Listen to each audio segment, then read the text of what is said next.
I'm an author. I worked in television in Denmark for many years. I'm now an independent, and I'm very happy to be here. And I'll start out by introducing the layout, the composition of this session. We are, of course, going to talk about integration of disciplines for a more efficient E&P industry. And the way we're going to do it is by no less than 8 very distinguished gentlemen from the industry that will help me out trying to fulfill the purpose of this session, which is to share experiences from many different companies and sections of your industry. And to begin with the 2 people in the back here, those are my question selectors, or your question selectors rather, because you will be allowed, all of you, to ask questions. And in order to make that happen without taking too much time, we ask you to use the app. And most of you probably already have downloaded the app, which you can use for writing questions to the 2 question selectors. But those of you who don't already have the app on your smartphone or your other machinery, please download it now, because you will think at this moment that you won't need it.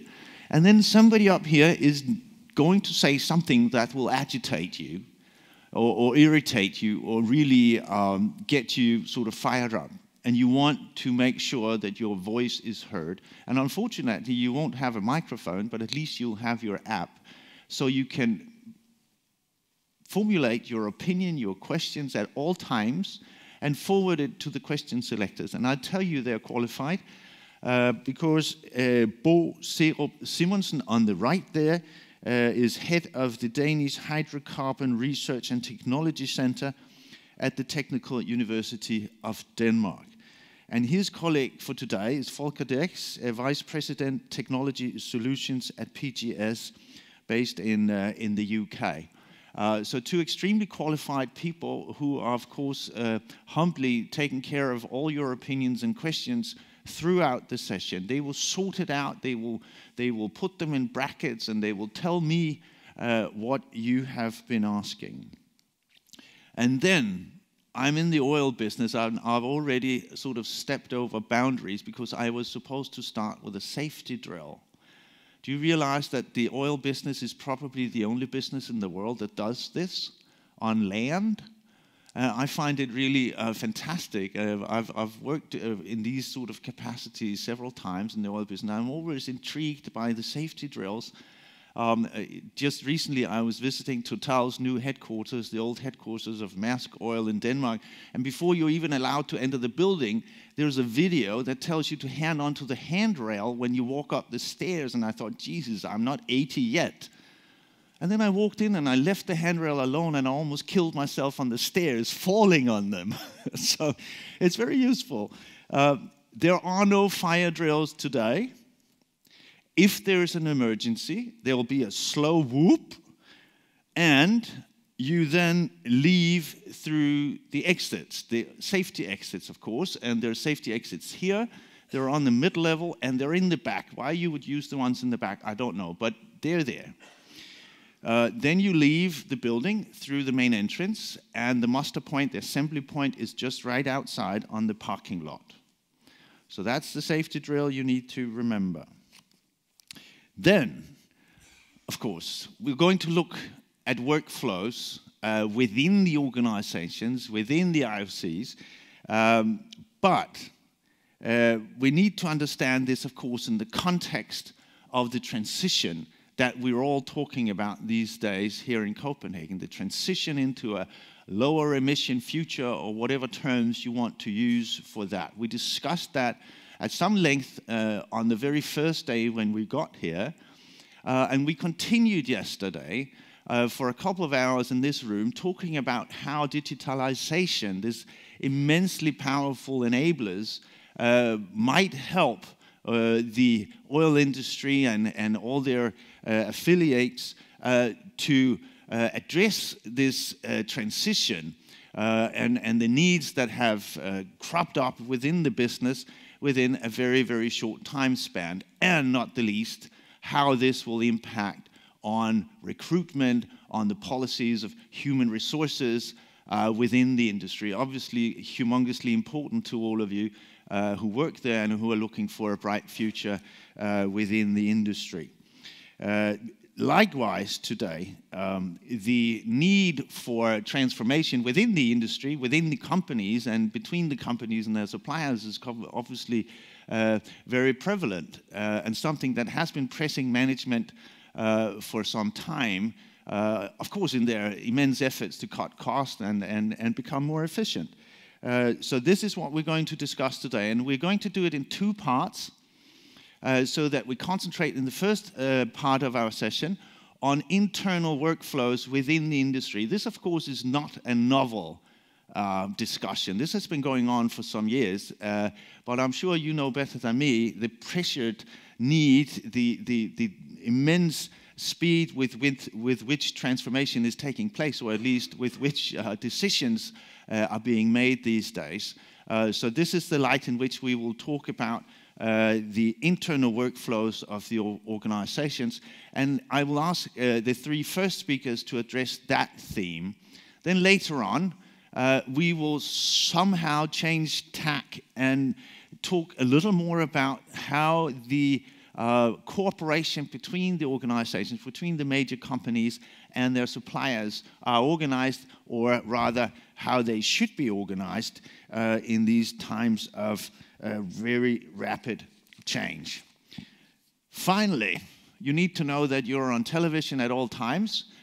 We are being live streamed all the time. That also means that I should welcome anybody who is following us from abroad, and make sure that you know that you're also very welcome to ask questions from wherever you are. We know that there are actually quite a lot of people who follow these sessions on the internet. So welcome to all of you as well, and please ask your questions. And when you do, could you please indicate where you are? It's fun to know that we have an audience in Brazil or wherever. Let me introduce, first of all of these people to you very briefly. Then I'll give you a little more details as we get there. I'll see if I can get them in the right order of appearance. Howard Leach is right here. Howard Leach is Head of Exploration with BP. Then Kevin McLaughlin is Senior Vice President Exploration of Total, and also on the E&P Management Committee of Total. Then let me get it. Luca Bartelli is Chief Officer of Exploration of Eni. Mark Gerrich is EVP of Global Exploration of Shell, and Tim Dodson is EVP Global Exploration from Equinor. And finally, Rune Petersen is President and CEO of PGS. And as I said, I'll repeat this. You won't have to memorize them all at this moment. But let me finish off here by welcoming Howard Leach with a slightly more detailed CV. Howard has been Head of Exploration since 2016. Before that, Vice President of Technical Functions and Exploration. Howard joined BP in '93, and throughout the 80s and 90s, he worked the UK North Sea, west of Shetlands, France, and the Far East. From 2000, Howard was Exploration Manager in the BP's Gulf of Suez Petroleum Company, then Director of New Ventures in TNK BP in Moscow, and Exploration Manager for BP onshore and offshore Libya, before being appointed Vice President Geoscience in 2011, and then, as I said, Head of Exploration from 2016. Howard, you have 5 minutes from now on. Thank you very much for being here. Thank you for traveling. We're looking forward. Thanks, Martin, and good morning, everybody. I'd like to talk about integration within a story from within BP. And it's a story, so I'll take you back to 2000 if you can kind of think that far back. At that stage, BP had a very much an asset-based organization. We'd kind of got the power of the integrated subsurface team, and we co-located them with other functions, drillers, projects, and so on. And this was great. It kind of drove up the quality of integration within our company. But very quickly, I think we lost the power of being a global company. We were kind of like 12 different regions, like Darwinian finches, all evolving very quickly. And within a few years, standard processes became regional flavors, became different this, different that. It was complex. Back in 2011, we moved to what we would call a functional organization. And I guess we need to recognize, key part of the story, that within big organizations, you're probably going to have a matrix somewhere between regions and functions, whatever they might be, for us, drilling, exploration, and so on. Now, the functional organization we put in place was great for building global process, driving specialist development, risk management. We got a lot of power from driving functional excellence in terms of operations. But the big challenge in a functional organization is cross-functional integration. And we went around and we continue to try and evolve around that. We put in place behavioral expectations, the notion of one team, that actually, we hold our people to account for thinking beyond their small team. And you put in place process working sessions where things get done, decisions get made. But it is the big challenge. So what's the real problem? Well, in any big organization, they're complicated matrices. You have two bosses, essentially. But I think the fundamental issue, and I guess my point of this 5 minutes, is that within this complexity, people are multitasking. So, this is like going out and playing a game of football where instead of trying to kick one ball down the pitch and score a goal, there are 10 balls on the pitch, and you kick them all down the pitch, a meter or two every day. This feels unsatisfactory to the folk who are playing the game. There's a lot happening, so there's what we call a lot of contextual overload. People are thinking about one problem for 1 hour, another problem for the next hour. There are standard integration meetings, but essentially a lot of the interactions are occurring via email, the odd phone call, one-on-one meetings. It's unsatisfactory and very inefficient. So what does good look like? Well, I guess, from my experience, I think about when we go to farming meetings and do data rooms, we tend to have a very fixed timeline. We put a team together, multidisciplinary. We lock them in a room. They tend to build their own project schedule. We perhaps add some pizza, and they tend to work together really well and deliver a fantastically defined product, which is kind of outside of the standard processes that we might have.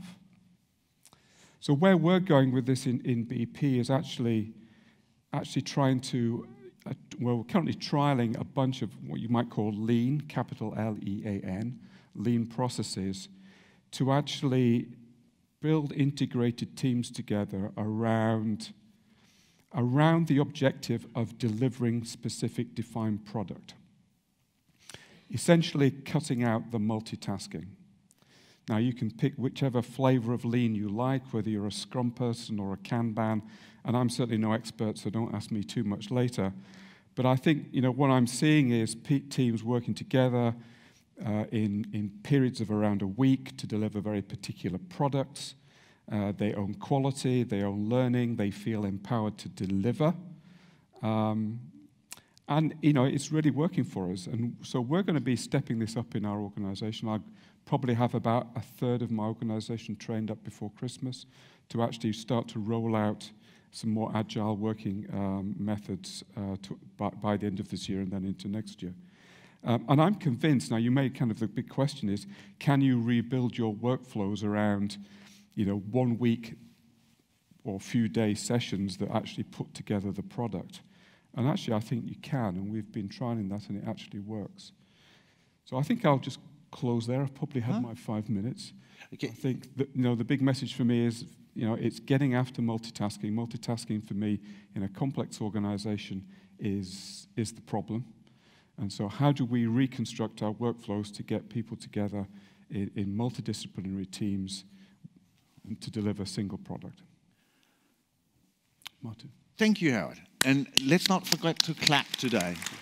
I think we should appreciate what's being said here. Just one or two questions, Howard, before we move on. Contextual overload. I think I understand the concept, but could you perhaps give us an example of what you consider contextual overload? I think if you're working a multitude of projects at the same time, every time you get in to focus on your bit of that project, you need to remind yourself of the context within that piece of work is being delivered. Right. So what is being required of me in this for what purpose? And if you're doing that 5 times over in a day, then I think what you find is people get lost within the context and their efficiency will drop off. Right. And is that then the same as what you term as multitasking? I think multitasking is working on the 5 different things. I think part of the issue with multitasking is the fact that each task has its own context. Yeah. Which needs to be understood at the time. Because I was a little bit surprised, because multitasking in my home is a positive thing.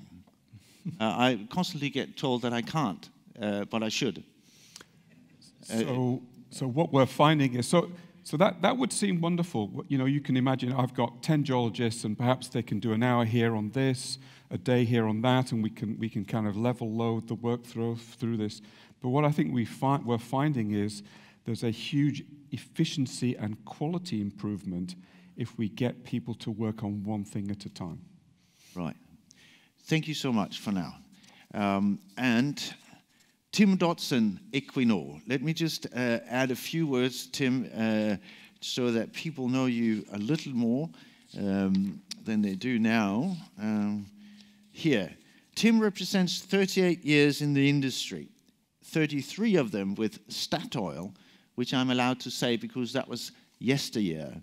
Tim began with 5 years in South America and Middle East, and then joined Statoil's Exploration and Production Norway unit in '85. From 2004 to 2008, he was Senior Vice President for Exploration in Norway, and then from 2008, Senior Vice President for Global Exploration in Statoil's international operations. And then, since 2011, as Executive Vice President, Tim has headed the exploration business area, and he's a member of now Equinor's Corporate Executive Committee. So Tim, thank you very much for being here. The next 5 minutes are yours. Oh, and do you need the... you already got it. How'd you get that? Multitasked. So thank you very much, and good morning, everyone. This is my second speaking engagement since we changed our name to Equinor, and I have to say I think at the moment there's a bit of a transition period where Equinor often begins with S and maybe even a T after the S, but we're getting there. It's difficult to change a 33-year habit. I'd actually like to pick up, sort of where Howard left off, and the question you asked about the context in which we work. And more often recently, I've stopped to think about how things have changed, and the expectations to us, to our industry, even in the last 10 years. We are without doubt, part of an energy transition. We're part of a digital transition. If we take it down to the next level, we're part of a transition from conventional to unconventional resources. And whereas before, I think most of us working in exploration were primarily focused on the subsurface, the volumes and the risk, it's very much now about value, and it's about holistic risk picture or assessment, if you like. And then to this contextual part, so there is always a bigger picture. And I think the importance of people understanding, what their role is, and what they're doing, how that fits in this overall context is absolutely key. I think I discussed in this forum last year in Paris about the impact or the potential impact of digitalization and the need for explorers to become multi-skilled. I've actually modified my views over the last year and thought about the transition which we've been through, for many years, to be quite honest. I mean, this industry has been digital, for 20, 25 years, to be quite honest. We were leading edge when it came to big data until the Googles of today's world turned up. The way I think about this now is more like it's an adaptation of skills. It's almost like going from interpreting seismic on paper to interpreting seismic with the help of a workstation. But of course, traditionally, for us explorationists, for geologists, geophysicists, the first stumbling block was actually to get these people, the geologists and geophysicists, to work together in a more integrated fashion. And of course, that is still important, being able to utilize all the data, wells, seismic, and to integrate. So recently, I decided to test a little bit the organization by a series of interviews, select both new employees and more experienced employees, to try to find out where they felt we had gaps in our competence. And what came out didn't necessarily surprise me, but in a way it did. And it was like there wasn't really any gap on any single discipline, if you like. It wasn't like we had a gap on sedimentology or basin modeling or seismic imaging. But what did jump out was this need for more people who could take on what I call an integrator role, bringing things together. Not only from a technical perspective, but also from a project perspective. And as I say, any exploration project we run today, it is of course about volume. It is definitely about value, and there's been increasingly about that the last few years. And it goes without saying, a holistic risk assessment. Have all risks been identified? Subsurface risk, I feel pretty confident that's always the case. And but what is the key element which could actually make this prospect worth pursuing? Normally you have to have certain volumes, chance of success and this kind of thing.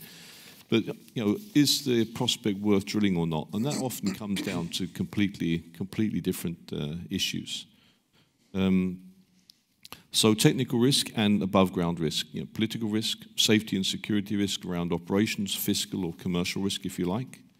And do we then have people who can see the strategic rationale and the bigger picture for an opportunity when perhaps a project is challenged on its value or other risk parameters? I want to then turn to a more concrete example. I believe for all of us in exploration, our biggest spend every year, hopefully, is on our wells.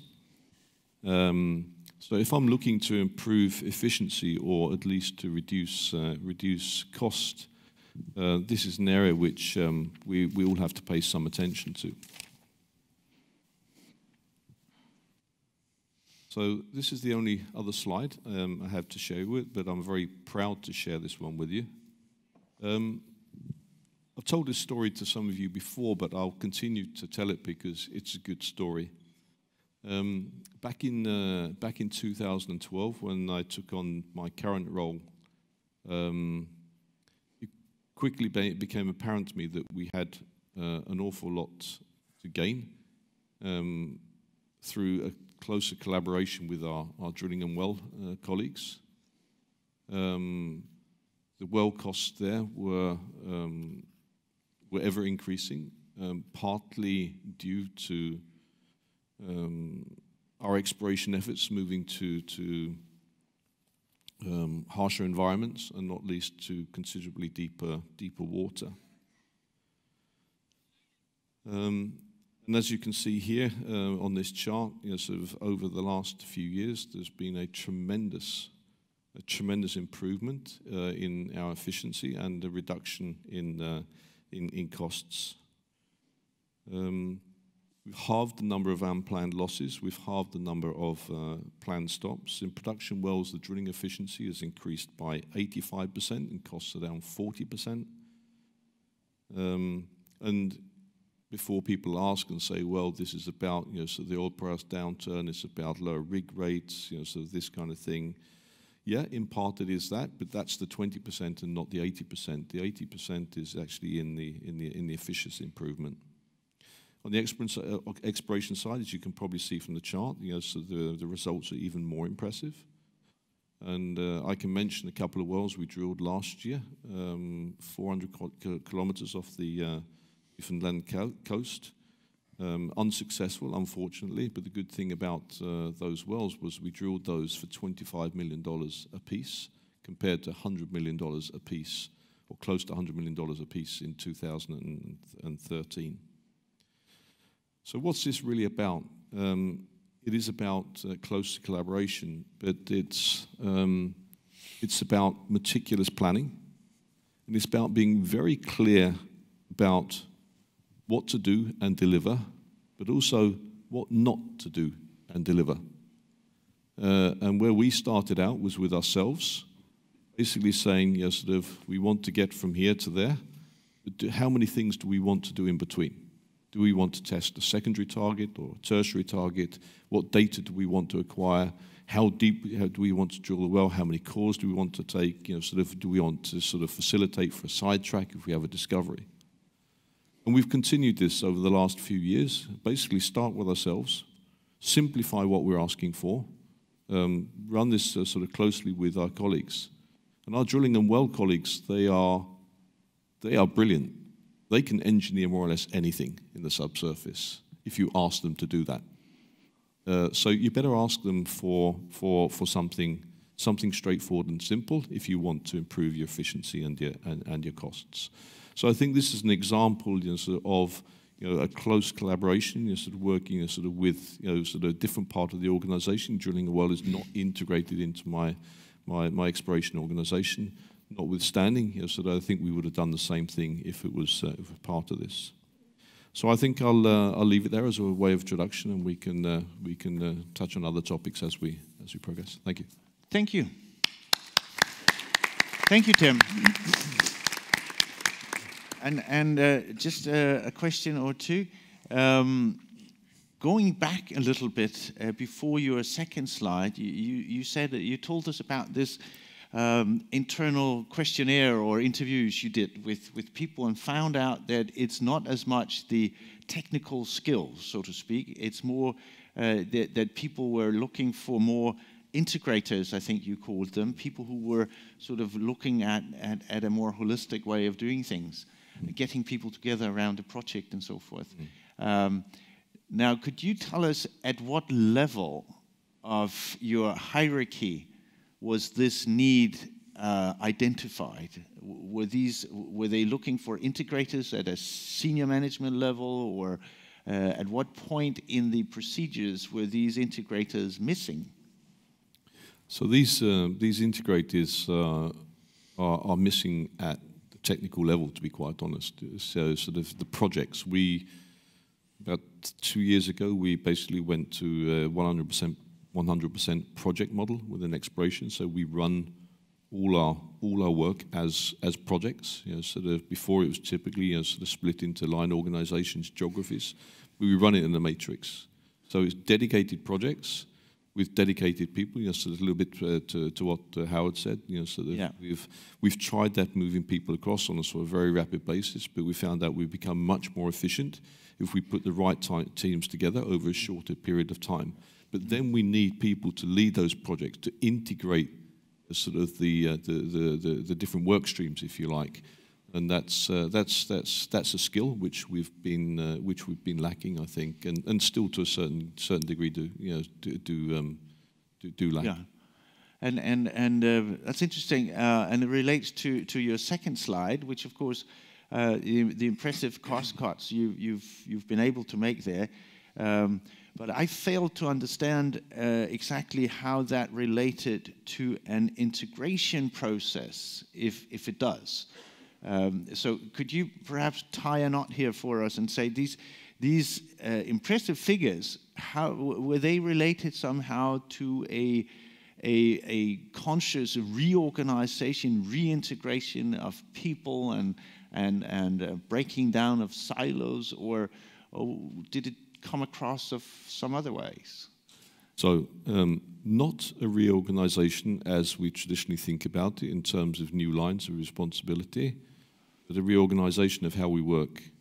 So we work in, basically, we plan, drill our wells in 3 stages.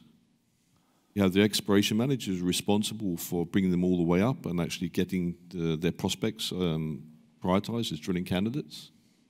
Once they get there, there's a handoff to another part of the exploration organization who are integrators, if you like. They understand all the aspects that go into planning a well.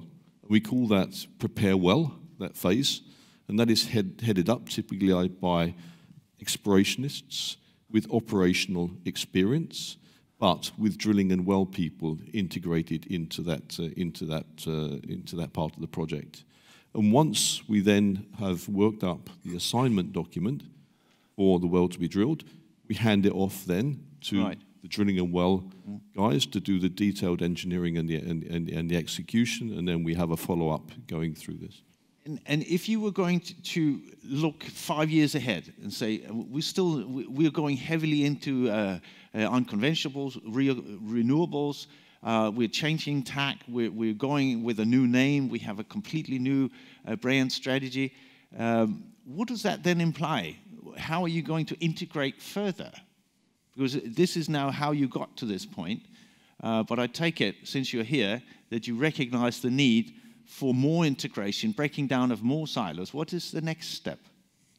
So let me just use the unconventional as an example of this. Of course, it's really about acknowledging and then adapting to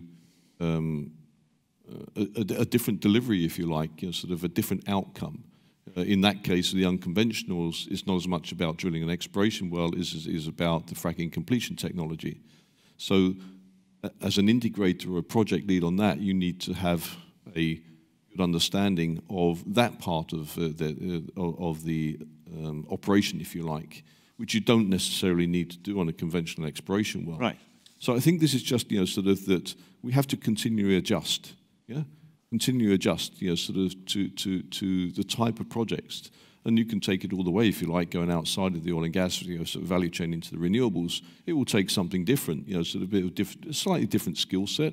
But I think your approach will be more or less the same. Integrating, sort of, and then having these people, sort of, who can bring together, sort of the necessary skill sets, and sort of that, so which are required, to deliver, sort of whatever you desire at the end. Excellent. Thank you very, very much. And of course, here you also touched already on the question of skills and recruitment and human resources, and we'll certainly get back to that as well as the transition into renewables. But let's move on at this stage. Mr. Luca Bertelli, and the switcher is there. Good. Luca Bertelli, as I said, Chief Officer of Exploration of ENI. Mr. Bertelli has 30 years of experience in the O&G upstream sector, joined ENI's geophysical department in 1984, and in 1999 he was appointed Global G&G Service Manager. Took on managerial roles now and served as VP and President-elect also of this organization, EAGE. Then he became Managing Director of ENI in Norway, then Indonesia, then on to Egypt and Angola. And in 2009, it was back to Italy as Senior Vice President of Global Exploration, and then to Exploration and Unconventionals. And since 2014, ENI's Chief Exploration Officer. Mr. Bertelli, thank you very much for traveling. Thanks for being here, and the next 5 minutes are yours. Thank you. Good morning, everybody. I'll try to get you through our journey of integration in the recent years, and what we achieve with the integration among the disciplines. So first of all, we start from our exploration model that we call design to cost exploration model. This model has been implemented before the crisis of the oil prices. It became much more important and effective when the low oil price crisis came in. What it means, design to cost. We have restricted amount of capital devoted to exploration, and we need to use it efficiently. It means we cannot have inactive capital for a long time, and the capital need to be used effectively. How we can use the capital effectively? Try to shorten our cycle. The model of exploration we have is pretty distinctive in the industry in the last years. We just focus on conventional. As you see in my slide, we put an unconventional focus on conventional plays. We work with high stakes in the exploration, so we take an high risk on front, and we diversify the risk on multiple plays, continuous equity eroding, and working with high stakes in case of big success in exploration, we can adopt what we call dual exploration model. So sell, dispose, minority stakes early, have a cash-in from the exploration result. And finally, to shorten our exploration cycle. Recently, we tried to disseminate our design-to-cost approach to all our upstream cycle. With the same scope, try to compress the turnaround time of our upstream cycle and try to achieve what we call time to market of our discoveries as short as we can. How to do this? We need to parallelize our workflow between exploration teams, reservoir teams, drilling teams, engineering teams, commercial teams, and also procurement and execution. So from a sequential to a parallel approach, our organization is still functional. We work on projects, but it's still functional. But we parallelize the work in the different functions. So this would imply early start of screening activities. So before we start exploration drilling, we already have a dedicated task force on the project, a strong integration among the disciplines, and early mobilization of the project teams whenever we have a discovery, faster and more accurate exploration and reservoir data processing through high-performance computing. The effects. It's quite important, in fact. In the last 5 years, from our dual exploration model, we cashed in $10.3 billion just disposing minority stakes in our discoveries. We generated an NPV of new projects after the disposal of our stakes of roughly $9 billion, and we increased our production of almost 300,000 barrel equity per day. This was achieved in the low and in the crisis of the industry of the oil price. As a result, our finding development cost went down from $19 to $11 per barrel. Another important concept, when you parallelize the workflow, you need also to change the approach to the development projects. We adopted what we call a phased approach. What it means, we need to focus on reservoir valorization to quickly translate resources into reserves, mitigation of reservoir uncertainty and risk, and revenue anticipation, accelerating production. Exploiting all the synergies and the lesson learned capitalization from the early phases. So we shorten the cycle from exploration discovery to the production to achieve an early cash flow. In some way, we try to compress the conventional cycle to have more similar to unconventional cycle, where investment and cash flow is immediate in the cycle, which are the enable of this transformation and in our processes is digitalization. Digitalization is definitely enables the integration of upstream professionals, and we see more and more in the recent time, and allows all the people of different disciplines and different functions to work together more effectively and to compress the time. Of course, we have to accept a risk because when we accelerate our projects, we take some additional risk. And again, mitigating the risk you can do through the digitalization and through a more accelerated digitalization in all the process. So our model, we have been very efficient in exploration in the last 8 years. But we also become efficient in project management and project delivery, because in the last year, we just put on stream 4 giant projects like Zohr in Egypt, 2.5 years after the discovery. And this is a deep water project, 190 kilometers from the coast, a deep reservoir, high pressure reservoir. And after Zohr, we also put in production OCTP in Ghana, Istab in Angola, Jangkrik in Indonesia. All the projects delivered in time and with excellent results. And the engine of this is our process of digitalization. We invest a lot in high-performance computing. Now we have 23 petaflop capacity in our facilities, and we are using more and more.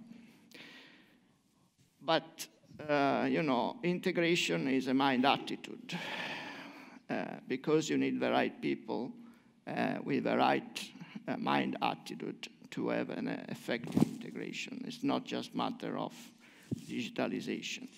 It means that you have to spread and disseminate the culture among the different teams, project worldwide. And to do this, we are rotating our people and our key people that participate to the key project in all our project teams worldwide. So, just the last slide. Exploration has been at the base of our value creation in ENI. We demonstrate that we can move our approach of design to cost exploration into the all upstream cycle, and we can create value for our shareholder. And digitalization, big data definitely are the enablers for this, but it's not enough. You need also the right mind attitude, and you need a cultural change in our team worldwide. And also, the phased approach that we use for approaching the development project allow us to start cashing in, and also this is very important when we have to tackle a low oil price as we had in the last 3 years. This is one of the ways to be more efficient, more effective. And you just achieve it through an effective integration among the organization. Thank you. Thank you, Mr. Patelli.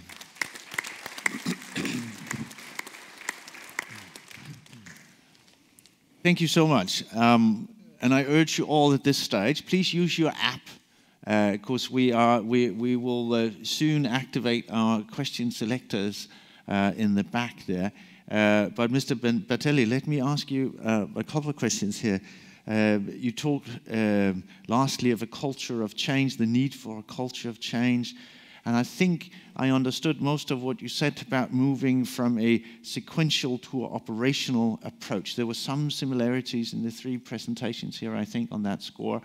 You also talked about exploiting synergies, and obviously you mentioned digitalization as an enabler, and I'm very certain if anybody were here for the session yesterday, they would recognize this as a key tool that most organizations are now embracing as forcefully as they can.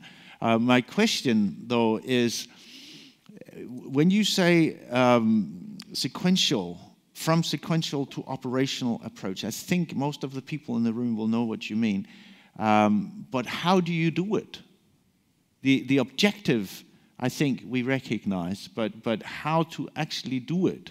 What does it imply in practical terms? In practical terms, it implies that you need an effective integration of different functions in the organization at the very early stage of your process. So, before we start drilling an exploration well, if we have a prospect where we have an high chance of success, our reservoir team already construct preliminarily the box of our prospect. So when we achieved the result of the wells, if it's positive, they just have to update the model and start to run the simulation on the result of the first well. And we can have immediately our project team and engineering team looking at potential way of commercial exploitation of this discovery. So it means that you need to integrate at the very early stage of the upstream process and not do after the end of each phases. Yeah. Right. Let's open the floor now to anybody who care to speak. You just raise your hand and I'll be with you. And also I'll ask the 2 question selectors to give us a word in a minute. But Howard, I was going to bother you first and say the model of integration or the concept of integration, as we just heard it from Mr. Patelli, how much of that would you recognize from your own organization? Oh no, I mean absolutely, hugely. I mean, the importance of integrating at the early stages of any project is just massive, and absolutely the underpinning of digital technologies in actually enabling integration is just massive. So I recognize everything that Lucas says. Absolutely. And when you say integrating the early stages of the process, what does that mean in practical terms? I think it's making sure that the view of different disciplines is brought into the shaping and the description of a project, from the very earliest stages. So if I'm looking at an exploration prospect, which is a decision to drill, then we need to have a view of the value of that, as Tim also said, really early on. And you almost need to start your view of this prospect. Could this have value from almost the first few days when you've got the idea? Is this something that is worth following from a commercial perspective? Requires other people to come in and help you with the view of it. So, Mr. Patelli. Importance of sharing data and information and models among the different functions at the very early stage. Yeah. Why we can do this today and 10 years ago we cannot do. 10 years ago, when I have to put in my machine a very, very sophisticated depth imaging of a big 3D, it takes 10 months to get the results. Today, it takes 5 days. Mm-hmm. Okay? So we have a huge amount of data, more accurate data, that can be immediately shared between the different function and the different organization. And sharing the information and sharing the data is crucial because it's an open book. And all the organization is working multitasking, but on the same target. And yes, and I think the data sharing here is obviously of extreme importance. So data sharing, does that mean simply only that people have access to more data on their screens, or does it also mean physical change? I mean, the composition of teams, the bringing together of people. Mr. Gerritz. Yeah, I think there's multiple aspects to all of this. So, first and foremost, there's a behavioral aspect, and that is about people working together more closely with a common aim, common vision. And clearly, you can accelerate the process by modifying the organization to help that, so break down these organizational boundaries. Because, frankly, historically, there's been exploration, there's been development, there's been production. And, we don't want to explore just for exploration's sake. We want to explore to make money in the end and bring all the people on board at a very early stage. So change the behaviors, make the organizational structure amenable to that in as far as possible. And then, indeed, co-locating people into the same sort of teams. So you would advise going to the very end of this line and say, yes, we will reorganize people, we'll give them new offices, we'll put them together in a new building. Absolutely. When I go to different locations around the world, I frankly couldn't care less what the sort of ultimate line that they have, from a reporting perspective, and I want it to be completely invisible. They are there in an integrated team to deliver, and frankly, whether they're in exploration or development or projects and technology, it really doesn't matter. Yeah. Mr. McLachlan, how does it look from Total? Yeah, firstly, good morning, everyone. I would agree, and maybe, can you hear me? Yeah. I would agree, kind of firstly back to what Tim was saying about the exploration scale of integration. Clearly, this idea of integrating all aspects, it's what makes exploration successful. And I think those who do it well are those that are able to introduce all the subtle signals, big data, that little bit of information, and integrate that. And then if you take that concept to what Mark is saying on the biggest scale of the company, quite honestly, our big company's challenged in this domain because I do this part and another group does that part, and how do you bring it together? And at the end of the day, it's like Mark is saying, it's about break down barriers, work as a team, single points of accountability, what's the goal?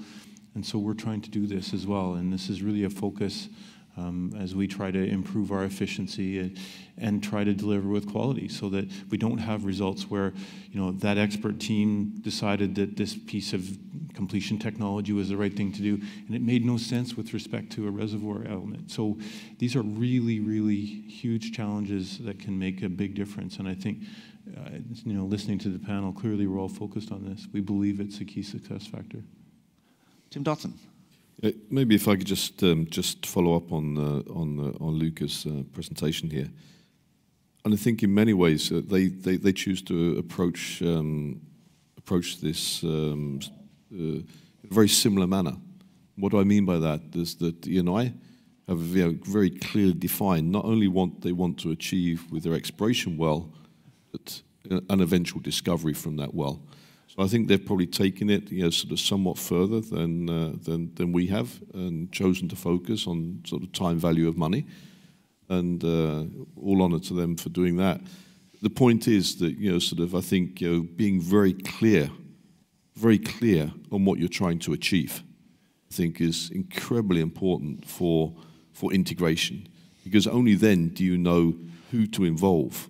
And then let them find out how they're sort of going to deliver on this. So it's really about being, what is it ultimately you want to achieve, whether it be from an exploration well or from a discovery or from any other kind of project. Yeah, and that's, maybe this is banal, but you say being clear. What does that actually imply? Well, for us, it's we use this compliance and leadership model, and it's basically you start by spending time and actually defining sort of what is your ultimate delivery.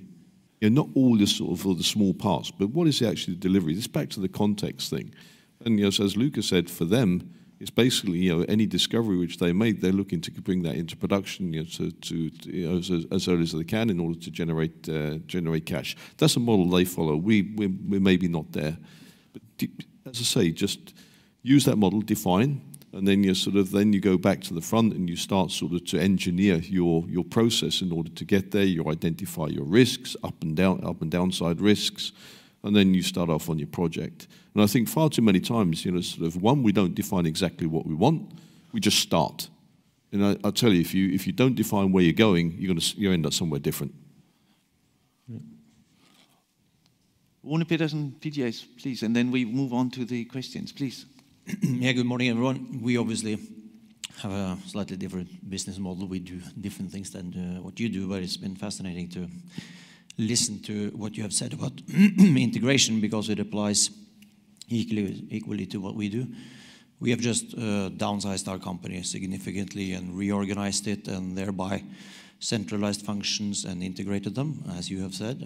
And we have implemented a project-oriented organization, which you touched on, Tim. Some of the challenges in this is how do we get our people to actually work different? Because many of them are actually doing the same job. They have the same job, and we want them to now do things differently.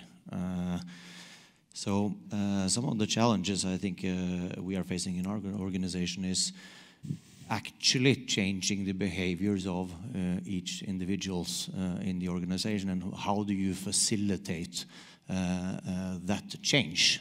Yeah. Which you can obviously give them tools and digitalization, but it is in the end about people interacting differently, and how do you facilitate that? I think Mark touched on one thing which we have also done, simply move people around a little bit, and also training leaders further down the line, and we are in the beginning of this process, but one of the key challenges we see in our change. So it would be interesting to hear observations or what commentary on how do you facilitate this actually happening. Mm-hmm.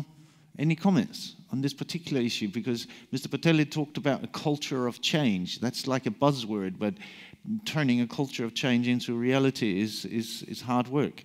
How does one do that? There is an open question here. Let's leave it open for anybody who care to answer, and see if we have sort of a resume. If anybody cared to use their app, we'll now know. And thank you for those of you who already did, and I implore you to use the app as much as you want. Please. Yes, good morning. We're pleased to report that we actually have quite a lot of activity here. We have many questions coming in, which is great. I think principally they are falling into three different buckets. We have lots of questions about people in the process of integration. That's not surprising. So there are questions around how do we qualify them, train them, how do we select them.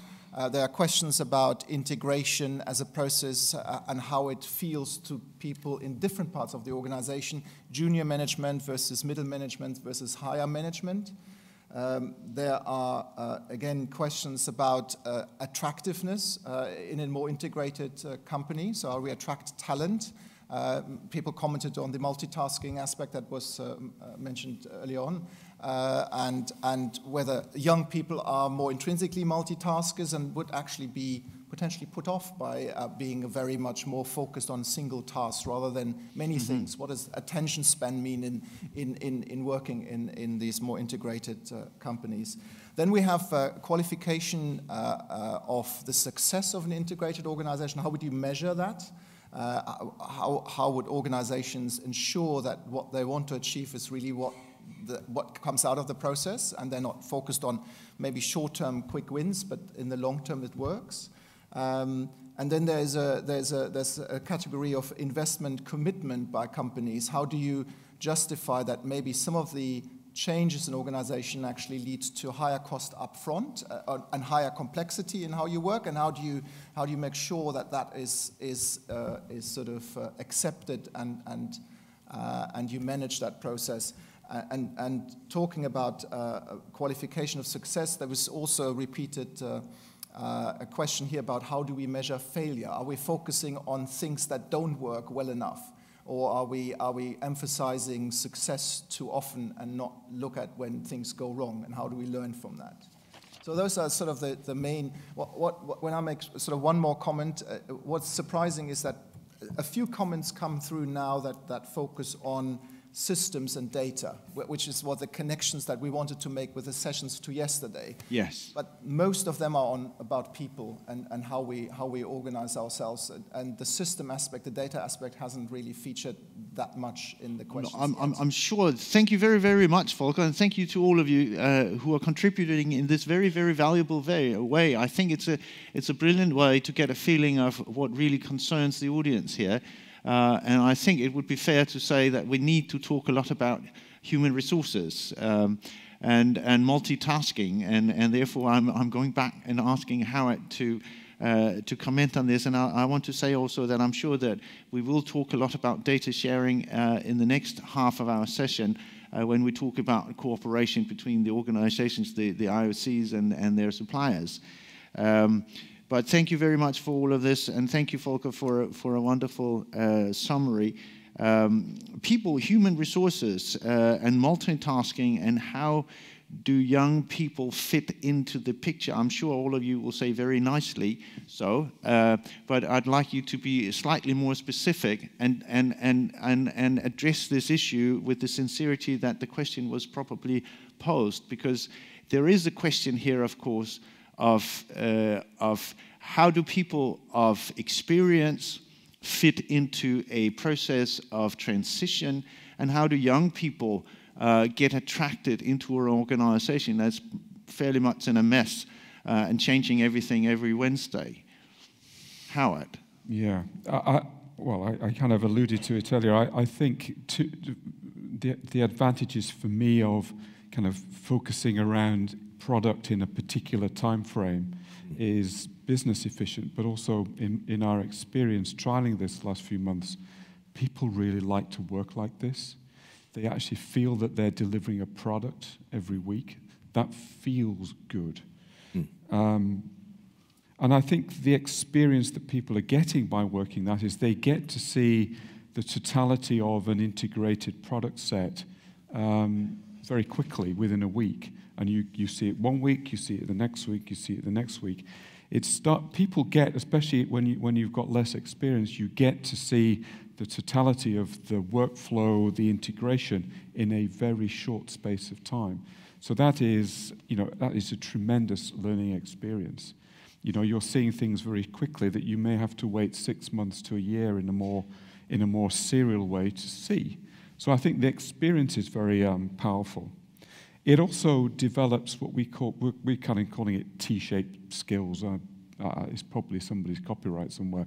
You've got the T is your discipline capability, but by working with different disciplines in this way, you develop an awareness across the other disciplines of what they do and what they require of you from your discipline perspective in order to be able to work with them. So I think it starts to build these integration skills, which, and the comment was made earlier, which I think in a very true functional organization, we actually struggle to develop integration skills. Whereas I think these kind of working sessions actually build those integration skills. So, my perspective is cutting out the multitasking, getting singularly focused is actually really good for the folks who are working it. Mr. Gerritz. So I think what we're ultimately aiming for is a sort of integrated team, and a team that works sort of as seamlessly as possible towards a common goal. But it's not to say that everybody in there has to be a clone and operate, in the same sort of way. So we look very closely in the first 4 years after we recruit new people into the organization, where their interest lies, And if a person really wants to be technical, that's great. They can be technical in the integrated team, and they can have a career that's more predominantly technical. Equally, if people enjoy the integrated bit, and there are plenty of people that do, then we'll encourage them to grow in that space, and there's also leadership space. So I think it's a bit horses for courses rather than sort of one size fits all. Mm-hmm. Mr. Bertelli, go on. I can just add one more point to that. The integration piece often has a sort of non-technical risk aspect to it, So it's very, very important that somebody in the whole process is thinking about beyond the immediate project and what the impact on communities is, what the impact on environment, etc. And that's also a very important part of the discussion there. Mr. Bertelli, I was wondering, in a more integrated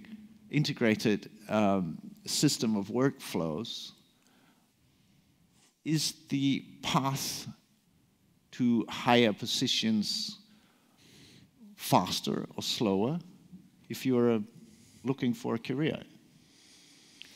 Well, I don't like to talk about career. I like to talk about the knowledge of the individuals. I do believe that our explorers that in the last 4 or 5 years experience this new way of working in project teams together with drilling and reservoir people and engineering people, they learn a lot.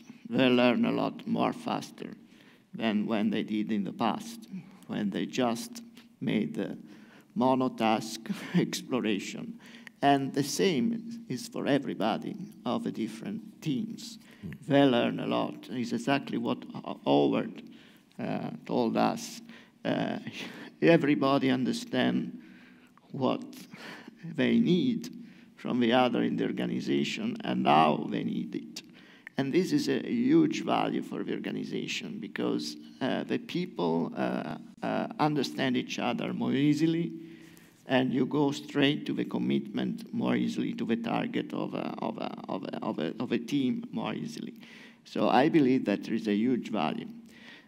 So this is for the people that is already in the organization. Of course, careers could be accelerated, but as already been said, so we don't need managers. We need good technicians. And we need a lot of good technicians with multitasking capabilities. And these people that learn working in teams, they definitely accelerate their capability of more wide view of all the processes of our industry. The second question is to attract people. This is a difficult question.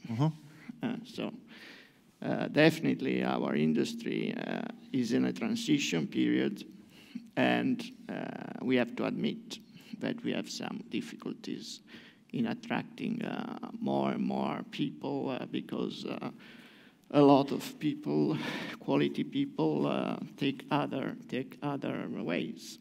And this is a crucial part of our HR and our task also, managers, to find a way to reinvent in the transition period the way we attract quality people to our industry. And this, I believe, is one of the crucial things that we are facing today. That all even went as far as to change their name to become more attractive.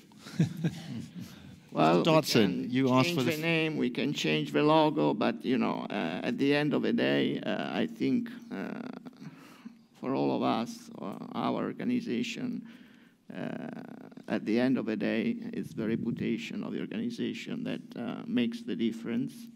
So if you have a reputable organization, the people is attracted. If you are not with a good reputation, it's more difficult to be attracted. Sometimes there are also organizations with poor reputation that attracts people, but the world is evolving very fast, and we need to be fast also in reinvent ourselves in this transition period. You hit on a point that was made repeatedly yesterday also, that I think there was a gentleman who put it this way, that the talent pool is actually quite shallow, that there is a growing need to maintain, let's say, an attractive image as a working place. And I was wondering, Mr. Dodson, you asked for the floor, if you'd also address that, the issue whether this integrated workflow, this new approach to shorter project turnarounds, a focus on short-term wins and a leaner organization, whether that makes the organization more attractive as a place to work. Well, I think our industry is faces more fundamental challenges. That I'm not really sure that this is the sort of the key element. I think having said that, sort of that a lot of the younger generations are keen to try a lot of different things. Maybe more curious than many of us were previously. So potentially, I think sort of being immersed in an organisation works in a fully integrated manner rather than working in silos. I think that is potentially more attractive. But if I may, I just wanted to comment a little bit and maybe turn around this career aspect and saying, whether it accelerates people's development or not, for those who eventually have ambitions to take on leadership positions or not, you can turn that around and say, well, if you don't have that integration skill set, you're not able to identify the multitude of tasks which are necessary to deliver, then you'll probably struggle to progress, sort of to leadership positions. So, in practice, really, I mean, those of us sitting on the stage here are kind of super integrators or risk identifiers and hopefully mitigators. I mean, that's really what we do. We make some decisions, but you're really there as an integrator, bringing things together, understanding how things hang together. That's really sort of as much what leadership is about. So I think it's a prerequisite for people, sort of who have ambitions to go along that path rather than maybe the technical path, is to have that integration skills. And then if I could talk a little bit about multitasking, I don't think it's really about multitasking. Because I think when most people think about multitasking, they think about doing lots of different things at the same time. What we're talking about, I think, is understanding what the multitude of tasks are which need to be performed. And then, back to Howard's point, so we've also come to that conclusion. We should not be asking certain individuals to do very many different types of tasks. We can ask them to do the same kind of task on 1 or 2 or 3 projects, maybe, sort of, but that's different from traditional multitasking, I would argue. So this ability to identify the multitude of tasks and then to develop individuals who can actually lead the sum of those tasks, if you like, towards a given delivery at a given time. Perhaps I could hear Howard say, I don't know if everybody heard that, but you agreed, and I think it's important at this stage to have this clarification of what you said about multitasking. I think it's, we don't disagree, I don't think. I think the definition for me is kind of, as you said, multitasking perhaps is the same sorts of tasks, the whole, I could get that. I think it's when you're working multi-project, might be with different tasks involved. Might be my kind of particular issue, in that each has huge different contexts, and it's actually very difficult to keep up with that. Great. To return to the questions, there were 2 questions that sort of were each other's flip sides. There was a line of questioning that goes, what exactly is success? When we look at integration, how do you measure success? And then on the other side of the coin, there was a question of how do you recognize failure? What do you do? How do you communicate failure in your integration process? Because obviously not everything will be a success. We tend to forget that because it's hard to talk about. I never failed in anything, but other people do. So let's talk about other people's failures. Mr. McLaughlin. Sure. Firstly, how do you mark success, and what do you aspire? Well, this whole thing about accountability, what is that team set to do? It should be obvious, the goals, whether it's the acceleration of NPV through time, or whether it's enhancing reservoir recovery, whatever the goals are, they should be clear. So when you're marking that team's progress or their delivery and success, you should be easily able to assess how the performance has gone relative to whatever the goal is set. So to me, that one is relatively easy to mark and to assess and then to learn from. I think you're right. I mean, human nature is we always are looking for the next thing. The optimists are always looking, where can I turn that in? In an organization, and certainly in large organizations, how do you learn from failure? How do you make it okay to fail? I mean, the reality of our business is we fail 70% of the time on average. So how do we be sure that in the exploration element, it's different in the project phase, but projects fail as well? We never talk about them. They get swept under the carpet. They never occur in our company quarterly releases, of course. So how do you then ensure that if as an industry we're not learning, that at least internally we're learning? And I think this has been a focus for us, certainly as my part of joining Total 3.5 years ago, looking at what have we done well, looking at the success part of the exploration business, and we did many things well. And there's a few things that we didn't do so well. And then building, the culture of change and building momentum around, okay, it's okay to fail. We know that we didn't do as well in this part. Let's put a program, let's do some work. But fundamentally, making sure that the organization is accepting that there was an element of need to improve, there was a failure element, and that it's okay. And what's important for me then is we build a little bit of momentum, we build an idea, we build the future so that we don't fail twice. And so that's been our focus, is making sure that we don't be afraid, we're not afraid to talk about our failures and that we learn from them. Mr. Pratella, you were very clear in talking and explaining to us how the shortening of the cycle, the time span from beginning to success, how the shortening of the time span was at the core of your transition, your leaning process, your integration process.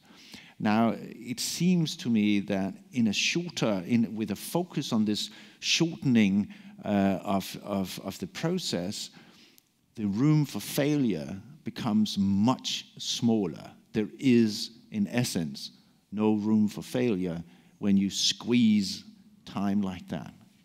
Is that correct? No, it's not. Thank you. And why is that? You have, as I said, when you squeeze the turnaround time of your processes, you have to accept and to mitigate risk. And of course, when you speed up your exploration campaign, you speed up your appraisal campaign, you speed up your reservoir model, you speed up your project engineering. There are risks associated to this. There are risks. And we have to accept the risk and to mitigate the risk. How we can mitigate the risk? Using, at the best, the technology. The technology can help us today to do things faster and more accurate than before. And of course, you need also a very healthy process of analysis of failure. And what we do internally, we don't celebrate success. We look at our failures and where and why the failures come. It means that something in the integration process or in the sharing of data or in the risk mitigation didn't work properly. Yeah. So we learn much more from the failures than from successes. And we need to be honest to look at our failures because it's very important. Mr. Gerritz, a word on failures, other people's failures, obviously. Yeah. I think Kevin said it exactly right. I mean, we, 70%, 60%, 50% of our wells fail. It's just the nature of exploration. And frankly, if we're not failing in a significant amount, we're probably not doing a proper job in exploration. But I would say, failure becomes increasingly problematic the further down you get, because it gets more expensive. So really the key thing has been said several times, is to frame properly up front, to have total clarity on what the project is and that everybody's understanding is the same. Then take calculated risks as you go along the process, and then have very clear decision points where you make a decision and don't sort of dribble on after that. And I think that in many cases is, well, okay, this is sort of 1/4 of what we thought it was. Instead of killing it, we sort of try and perpetuate in some sort of different form. I think that's really very important, to have that clarity in the organization about where where we stop the process from that point. Right. Now, gentlemen, yes, we have the luxury of time, so I was going to ask whether there is anything we missed in this part of the session, or whether the question selectors would like me to now move on to our second theme. Let's move on. Thank you very much.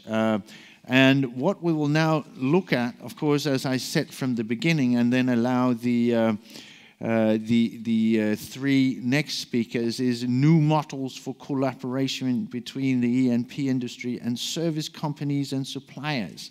I think it has already become rather evident here, and certainly also today, that there is a tremendous need for, let's say, new technologies, new ways of looking at things, big data crunching, IT services, etc., etc.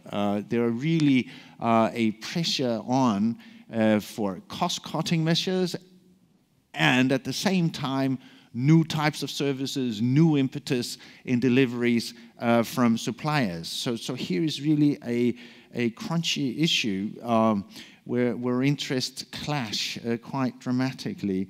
And this is what we're now going to talk about. How do we approach this from the supplier side and from the companies in a more and most efficient way? When we look at transitions, in all the respects that we have been talking about transitions, and also the main one onto a lower emission world.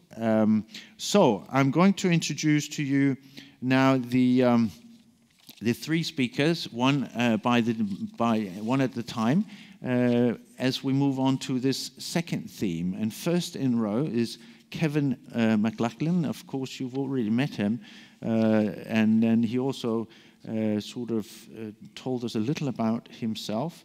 But Kevin McLachlan is Senior Vice President, Exploration, Total. Kevin represents 30 years of experience across the business, mostly in exploration.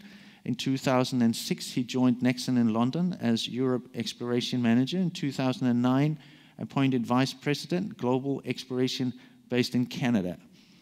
Then Kevin worked for Mobil in Canada, then ExxonMobil, then from 2013, Executive Vice President, Exploration for Murphy Oil, based in Houston. And then Total in September 2014, Senior Vice President, Exploration and Production in 2015.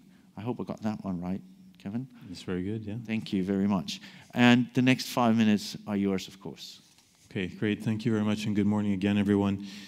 So it's my pleasure to partake in this panel, and I'm going to spend a few minutes and talk to you, firstly, some opening remarks around insights on our view of collaboration and a bit of context from a Total perspective. We spend about $1 billion a year on subsurface data acquisition, exploration, development, production data, 4D seismic monitoring. So we spend a lot of money, and it's important. It's about 7% of our overall E&P spend. So this concept of value of money to us is really important. We're putting a lot of effort on how do we optimize that spending, and optimization doesn't just mean lowest cost, it's efficiency, it's sustainability, our dialogues that we have internally, and we're starting to have with our supplier relationships as well. We believe that there's common interests, that we're part of the same industrial ecosystem, so why not treat each other as partners rather than competitors or any other relationship?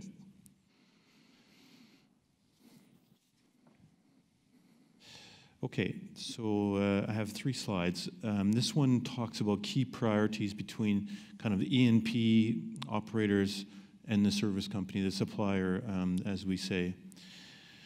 Going forward, as I said, we want this to be a really collaborative relationship. We think it's going to be a continued challenging business context. Oil prices have risen, but the idea and the concept of profitability and lower break-even and all of us focusing is a key dialogue. And I think that this is one we're going to have to continue. Some ideas and some drivers that a little bit that we've heard in the past, but we think they're important. This concept of win-win in contract situation. And I'm sure Bruno will have more to say about this.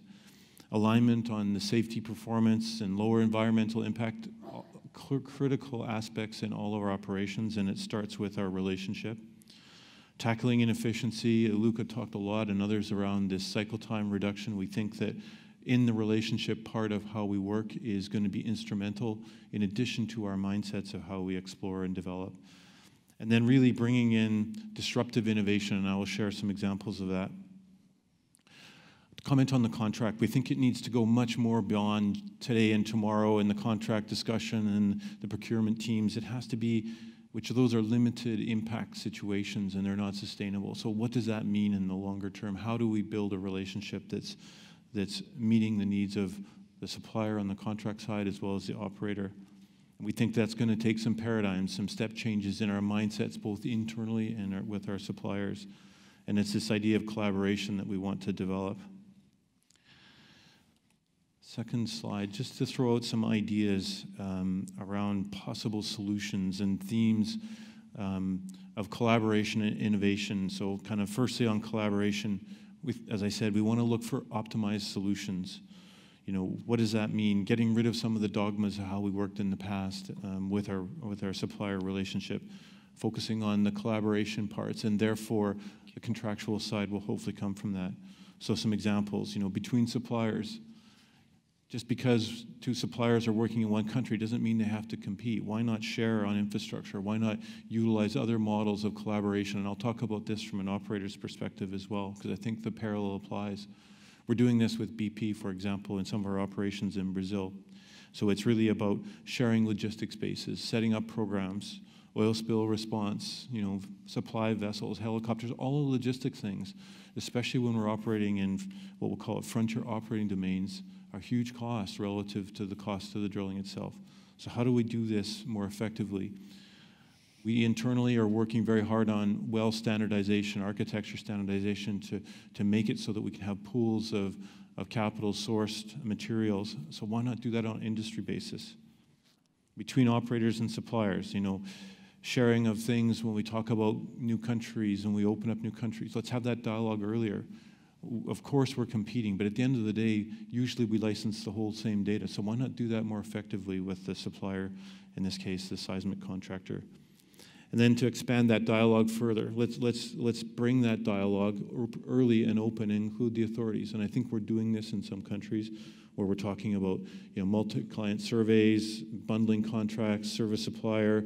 And importantly, we're seeing also where we have smaller countries where there's cross-border relationships that are actually really important from a logistics sharing cost perspective. Of course, there's always tax issue, and we need to be respectful and honoring of all those things, the budget and approval processes and any of the contract of our PSCs. But I think opening our mind to these sort of synergies is going to add value. Another idea about standardization, you know, we all have safety programs and we all have safety standards. Of course, there's paramount of importance, technical standards. But again, if we can share some of these, and I know there's other dialogues going on, at least between the majors around standardization.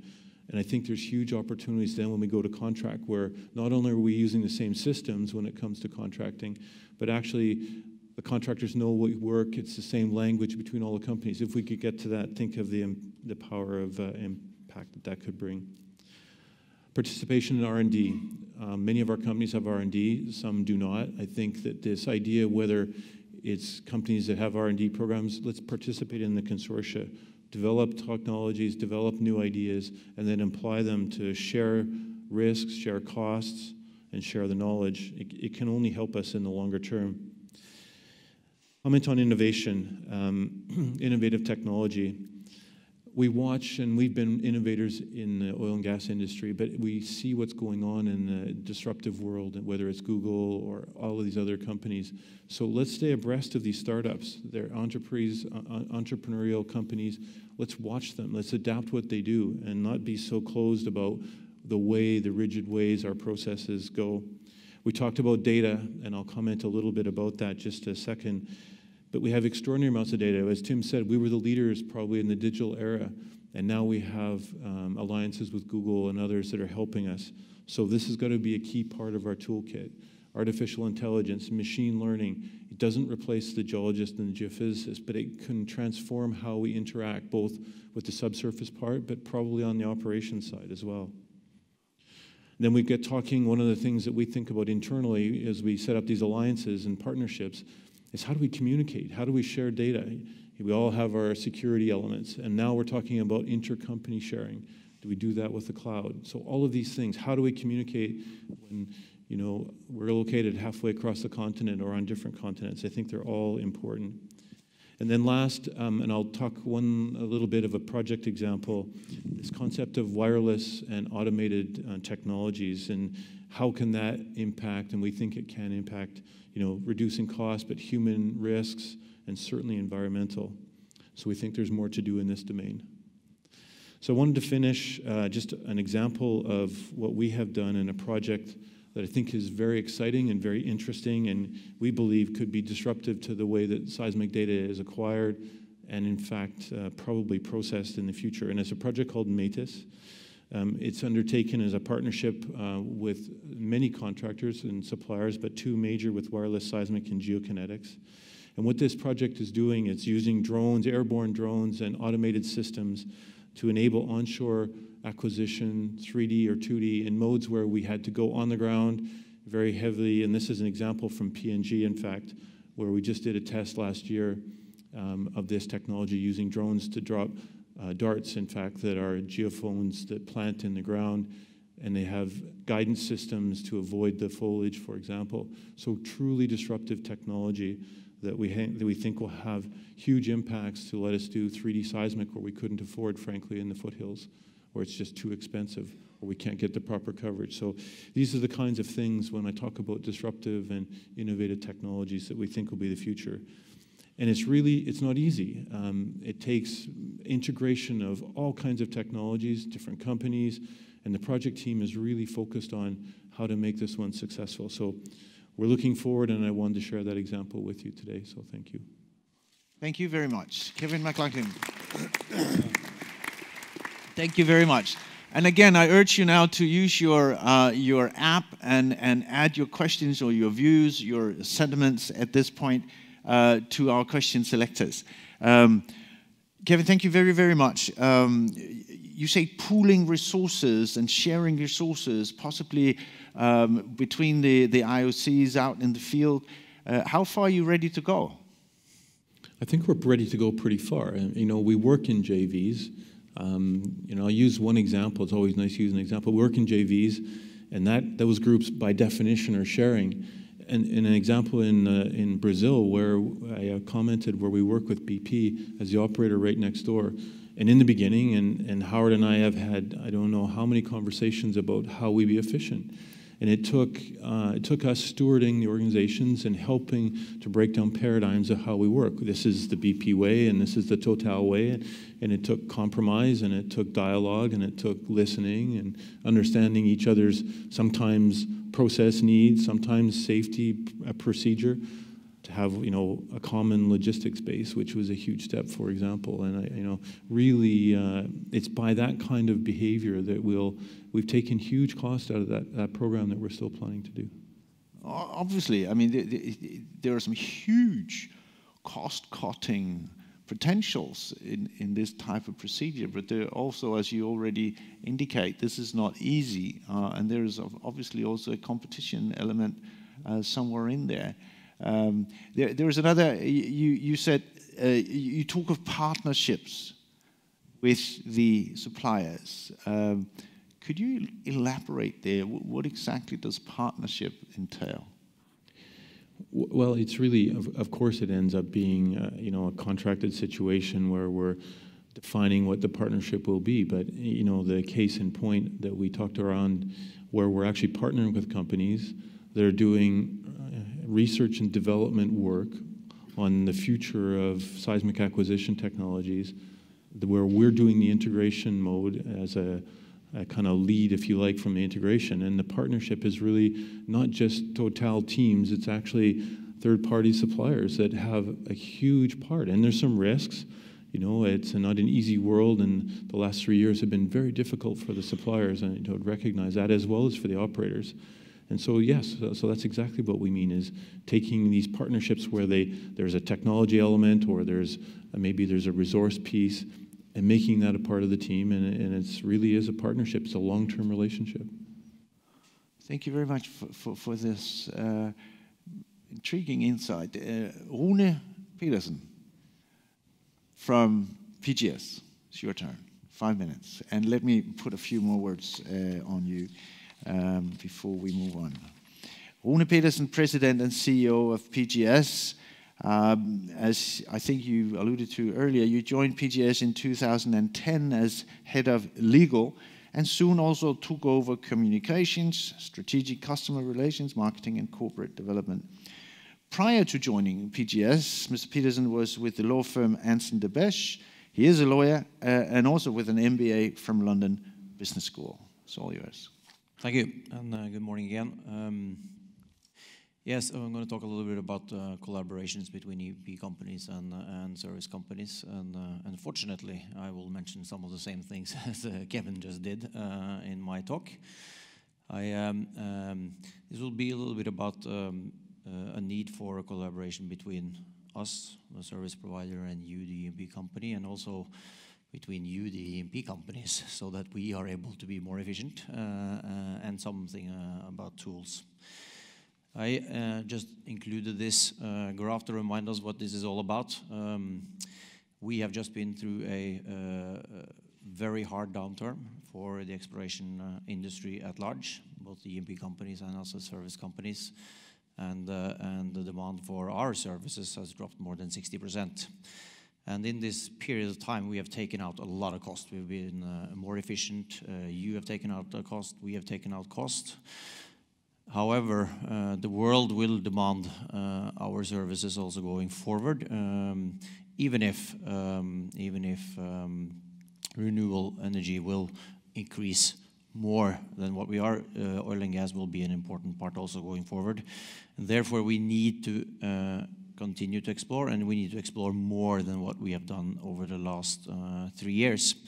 So the task, obviously, is to avoid coming back to the old days of cost while we ramp up activity again. And I think collaboration, different types of collaboration can be important to make sure we retain these benefits and go further in efficient operations. So I thought I'd mention 3 examples or areas. One is on technology development and adaptation, and then project cycle time reduction, which I will talk a little bit about from our perspective, and then on HSEQ in the end, just to give some examples of where we think we could do more. Yes, technology development, it is clear, at least the industry I represent, the geophysical industry, the seismic industry, we are not large enough as an industry to have multiple competing development and R&D projects.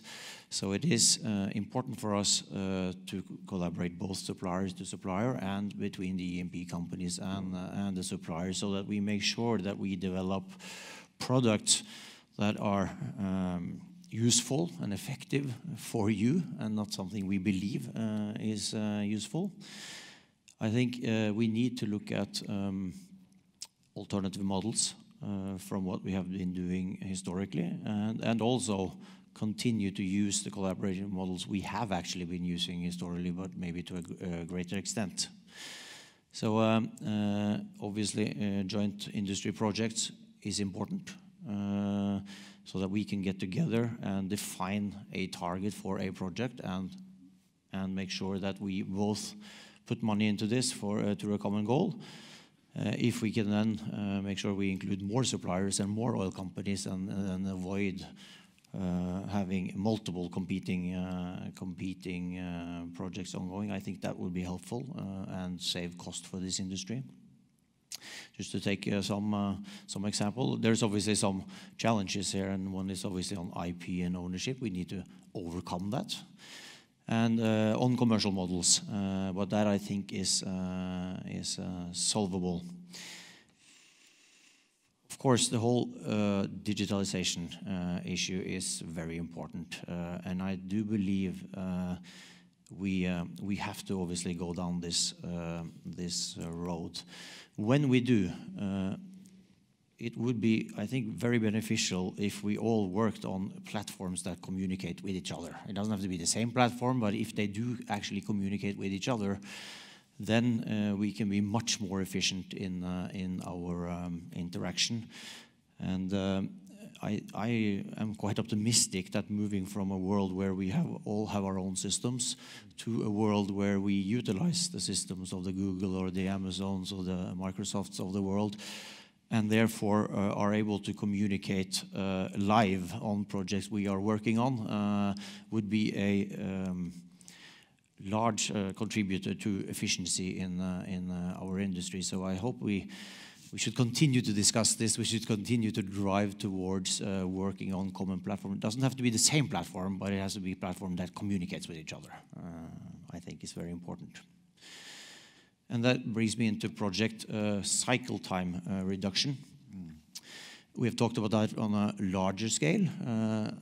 From what we deliver to you, it is always about how can we deliver useful data to you as soon as possible after we started shooting. That is basically what it's all about. Some of this is things we need to do ourselves. You know, bringing the tapes off the vessels quicker, that kind of thing. Other things is how we collaborate together, and then going back to working on common platforms. You know, ideally we should be on the same platform, so that when we do our processing steps, you should be there live on that step. So when a step is done, it should be immediately pop up on your computers in Milan or in Paris or wherever your partners or our partners in your companies are sitting, so that they immediately get access to this data, give feedback, so that we can change it immediately. That would bring an enormous amount of efficiencies through this project cycle downtime. That requires new technology, and it requires that we work together to utilize that technology, and that's where the collaboration effort comes into place, obviously. And then we need to make sure we watch out for, or we don't want to, you know, be the sole survivor, sole provider or something. It's not about integrating and making you dependent on us. You can do this with all our competitors. It is about being more effective so that we can compete on more effectively rather than what we're doing today. And here, technology is an enabler, but it won't help to be on Google if we're not working together on the same platform. Then we are, then we're only being more effective ourselves and not together. Lastly, a little proposal, I would say, on the safety side. We currently, all you have safety standards, which are your own, obviously, and you take safety very seriously, as we do. Today, one element of that is that every time we do a project, whether it's for Equinor or for BP or whoever it is, there is an audit of the vessel. And you basically audit exactly the same thing. You have your own standards, but it is the same thing you're looking for. So this is obviously a time-consuming effort. It's costly for you. It's costly for us, and it's very important. But for our vessel to be audited by each of you companies here every month or every other month on exactly the same things doesn't really bring safety forward. It's just repeat work. So if you guys could get together, agree on standards, and also agree on, well, if it's been audited in the last 6 months by one of you, well, then it's okay. If it's more than 6 months or something along those lines, I mean, you can define the parameters. Then we will have to do the audit. Then that would save us, I think, a lot of work, and it would save you a lot of work, and we would be as safe. So this is just one very concrete example on how we can, you know, move forward. So thank you. Thank you very much. Thank you very much. There is a very concrete proposal here. I saw people taking notes. Perhaps we'll leave the negotiations till after the meeting. They're probably better dealt with without an audience. But you're most welcome to address this particular issue. I want to ask you, Rune, about the alternative models you talked about. You said there was a need for alternative models. Could you elaborate on that? What exactly did you mean there? Well, I think as I talked about, I think we need to take this new technology and make sure that we integrate our offerings together with what to do. We need to sit down and first of all, we need to sit down, plan, and together any project going forward. And then we need to work on the same platform so that any work stream goes much faster than what it is today. That's kind of an alternative model. We are today still stuck a little bit in the way of we do our stuff, we deliver it to you, you do your stuff, you deliver it to us, right, etc. So that is in a way what I... So is this primarily data sharing, or are you talking physically collaborative processes? It's like the same questions I was posing earlier.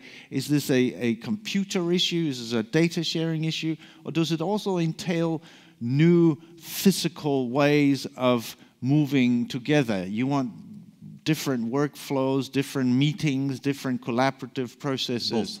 Both. Yes. So you need both. Right. I think to make this most efficient. You need a data sharing ability to make it efficient, but just sharing data isn't going to do it. We need also to sit down and collaborate on how we most efficiently use that opportunity of sharing data. Yeah, excellent. Thank you very much. And I think you made it abundantly clear also earlier how you have, I mean, your own company has downsized quite dramatically over a very short time span. And you're obviously here being a representative of this heavy process. So I can't help asking you the cost cuttings within the industry, which is obviously the cause of your downsizing. I mean, very few people downsize voluntarily. Has that been constructive in a sense? I mean, the cost-cutting measures that the corporations have made, from your viewpoint, have they been done in a constructive way, or has the cost-cutting really cost money in the sense that your ability to assist the industry is no longer the same, so that they actually get, let's say, less for their money than they would have if they hadn't cost all that cost? It's a good question. First of all, I mean, what we've done is extremely painful, and we've let go a lot of very good people. I mean, you can let go maybe 5% of your staff and you're okay, but when you're cutting to 50, there is a lot of good people leaving. Even so, looking back, I must say that the downturn has also forced us to look at new ways of doing business, and it has forced us to work differently, and it has forced us to make sure we deliver the same in a much more efficient way. So I have to say that, yes, I think it has been rather constructive. I think this shock to the industry, which I would like to have seen differently, has brought about it something very good and very strong. And today we are delivering exactly the same services, less R&D, but the exact same services for much less cost and much more efficiently. So, and we intend to keep that as we move up. And to the extent we are able to do that, then this has been good for the overall cost and efficiency of the industry, however painful it has been. Interesting. From a man who's fired 50% of his staff. Yes. Thank you very much. Last but certainly not least, Mr. Gerrits, Mark Gerrits is Executive Vice President, Global Exploration, Royal Dutch Shell. Has been so since 2017. Mark Gerrits has global accountability for exploration operations, new business opportunities worldwide, and he also oversees all technical aspects of exploration. Mark Gerrits joined Shell in Australia back in '86. From 2004, he was General Manager Exploration and board member for Shell in Libya. Also worked in technical and commercial roles in Angola, the UK, North Sea, and Egypt. From 2015, Mark Gerrits was Vice President of Strategy and Portfolio, Upstream and Integrated Gas, and then Vice President of Exploration, Asia and Australia, and now, as I said, Executive Vice President, Global Exploration. So, a traveler, very experienced, obviously, and also one who has a great experience in working with the suppliers. So, thank you very much for being here, and the next 5 minutes are yours. Thank you very much indeed. Good morning, everyone, and hello to everybody who's seeing this in a streaming version online. So I guess the benefit of being last is normally all the good points have been made, and what I need to do now is sum up all the solid thinking that's already happened in the room. But I will, if I may, just add some thoughts on a couple of specific challenges that we face and and the benefits and challenges of new models for collaboration and ways of working in that space. So, notwithstanding the fact that we've seen a little bit of an uptick in the oil price, there's absolutely no doubt whatsoever, I think, and all of you in the room will agree, no doubt, that we continue to live in interesting and challenging times.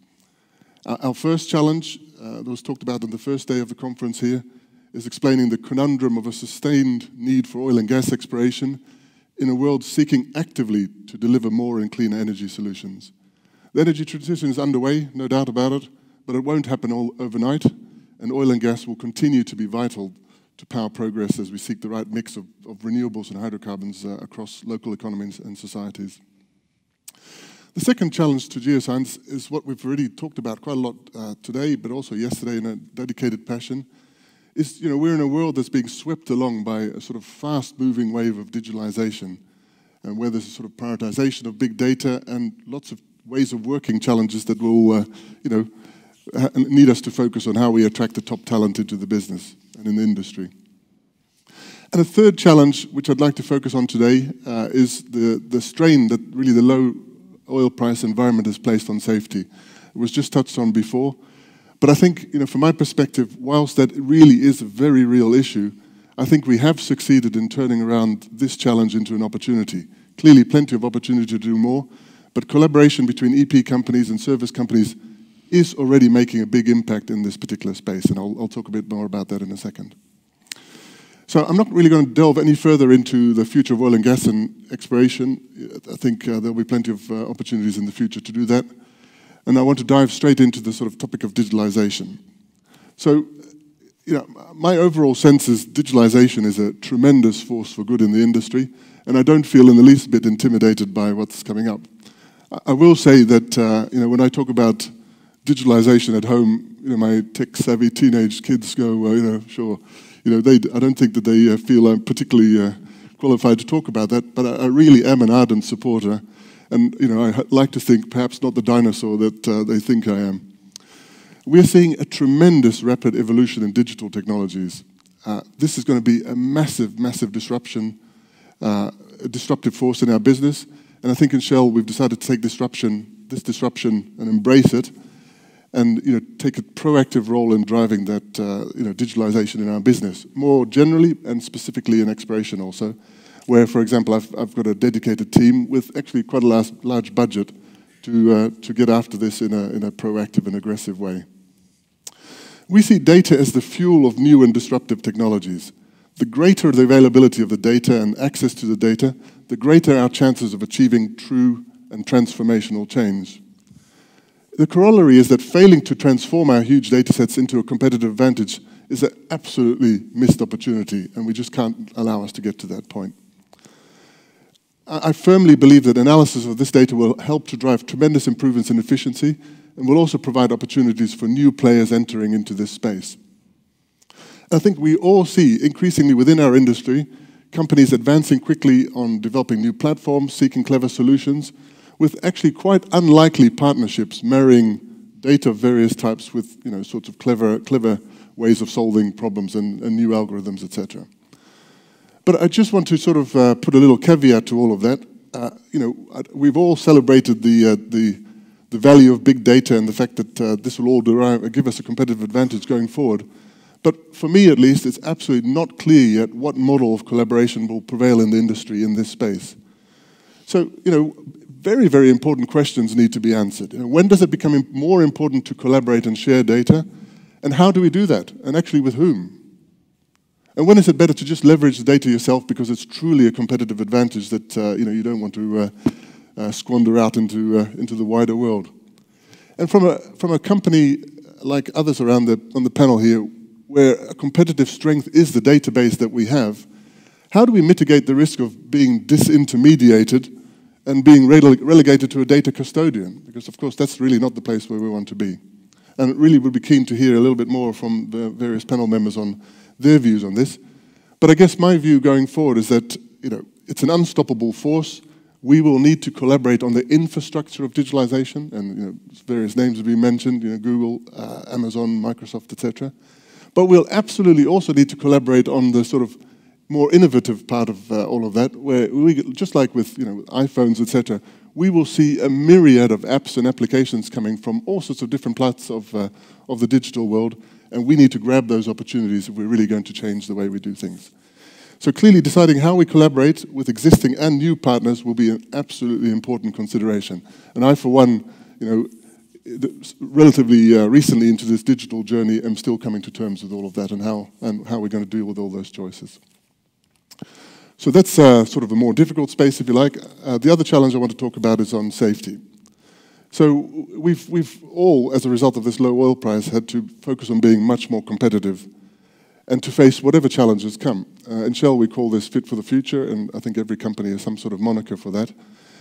This continues to be an absolutely relentless focus. But I think we're all very, very mindful in Shell, in the industry, with our contractor population, that we absolutely have to be mindful of HSE risk associated with the downsizing and other forms of cost-cutting that come with this Fit for the Future. But it really is rather interesting what you learn about survival when you truly put to the test, as our industry absolutely has been. During the downturn, we've seen collaboration enabling opportunities to manage spend, control costs, but also to improve our focus on HSE. This has been seen in partnerships with suppliers across the board, whether it's in seismic acquisition or development, and frankly everywhere else. And we're really seeing lots of changes in how we, getting to sort of clever arrangements for risk sharing across the business, whilst absolutely not compromising on competitive tensions that are needed to ensure a healthy business and industry going forward. Yesterday, I met with our contracting partners, as I did last year, and we had a very open and frank discussion on safety leadership. We discussed areas for alignment, we discussed areas for standardization, worker welfare, cementing our alliances to achieve a common purpose, which is goal zero. And exactly what was just said before about this, the business of endless audits by different companies came up. There are so many examples of gross inefficiency just coming about because we are not communicating properly in this space. And I'm wholly with you in saying that has to change absolutely going forward if we're going to improve in this space. We need a win-win approach, and that's going to be premised on increased trust. It's absolutely not going to happen overnight, and let's be realistic about this. Clearly the downturn has caused stress and strains in many of the relationships, and we're going to have to work more positively going forward as the oil price picks up. I absolutely want to include other IOCs in similar conversations because we're not going to improve without, making sure that we're all in the same picture there. So in closing, for various reasons, there's historically been, I think, an us and them approach, particularly across, both between IOCs, but also between IOCs and suppliers. And I would submit that that's simply not sustainable. When times are hard or there's new challenges like digitalization coming along, we're all in the same proverbial boat. We all face these challenges together. And if we look at the emerging digital industry, collaboration will be absolutely key, and with all the costs and other performance expectations, the challenge talks to new models with both existing and new partners that are coming over the horizon. And becoming more agile and proactive and efficient on safety leadership requires a recognition that nobody has a monopoly on good ideas or best practices or insights. We are really trying to be very deliberate in Shell to say where we can add value directly ourselves or where we should seek support through our various partner collaborations. And like some of the other members on the panel, working very hard to make sure that actually happens. Ultimately, from my perspective, I'm hopeful that we'll get to a more agile, focused and exploration and an effective exploration partner in Shell. And the proof in the pudding will be in future panels whether we actually get the feedback that has happened. Thank you. Thank you very much. Mark Gerrits, thank you very, very much. This was really interesting. You talk of the obvious stress and strains that the cost-cutting measures have obviously cost to your suppliers and the relationship with suppliers. Could you give us a few examples now? We talked before that we need to learn from our failures. That's probably a big word here, but at least some experience you could possibly share here and answer the specific question as to did you always cut costs in the right ways?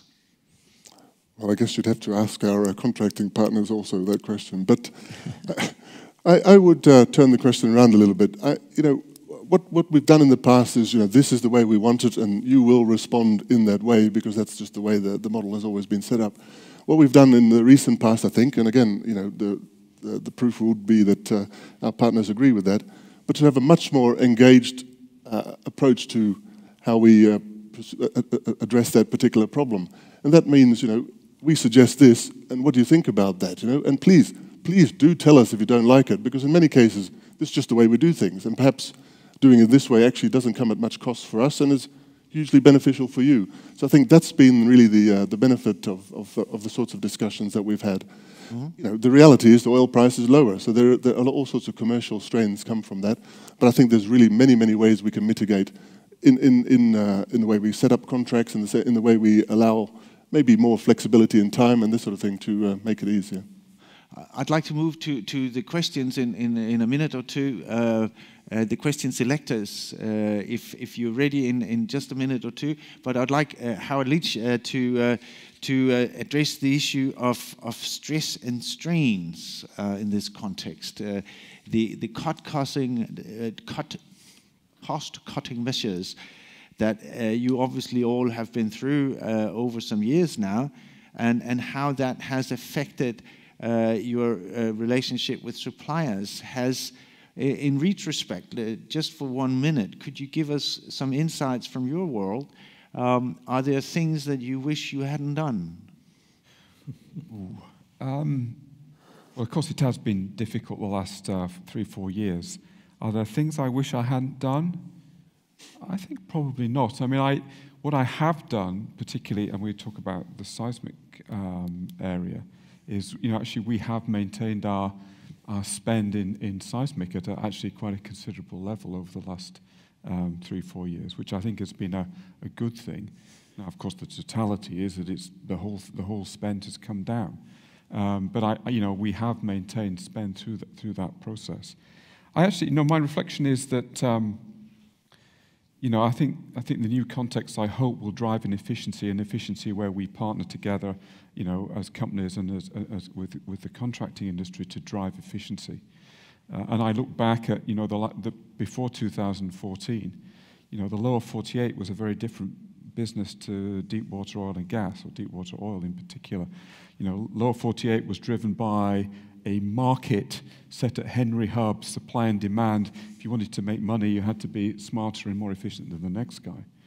In deep water oil, we've been take as a price for decades, price set by OPEC, and we saw what happened when OPEC took that price away from us. So I think what we need to do is drive like the lower 48 did, driven by a shared interest in efficiency to a different place, which takes us away from the boom and bust cycle, which I think would be ultimately our gift to next generations, is let's create an industry which is more immune to the ups and downs of the oil price, but one that is sustainable over the long term. And I think the challenge is for us all to work together to deliver that. Mm-hmm. Mr. Peterson. I think it's, with respect to the stress and strain, I do have to say, at least with the company sitting here, there is a change in the tone from the larger oil companies in the world over the last 3 years. I mean, we have to give them that. I mean, there is the world, we come from the world which Mark describes. That is not the conversation we are having now. So I think we are actually moving in the right direction.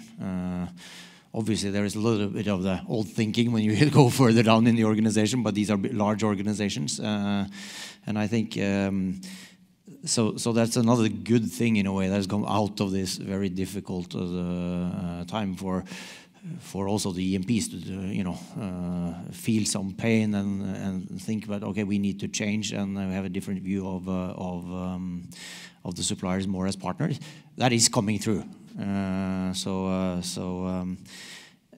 I think what we need to make sure is that it continues on that path and that we do more and not revert back to, the old ways, to put it that way, when things get better again. And that's a joint responsibility, clearly, as we go forward. Interesting. I would like to return to what you said earlier about data sharing, your very ambitious suggestions as to how the suppliers and the companies could share data. And I'd like Mr. Patelli perhaps to reflect on this in a minute, if you care. But I'd like for the question selectors to give us an insight as to what has happened at your desk. All right. Thank you very much. I can say that we've had questions, not as many as in the first part, just for your information. But we've had questions here coming in, nicely reflecting actually the discussion going on here on the podium. And I guess overall it falls in two groups.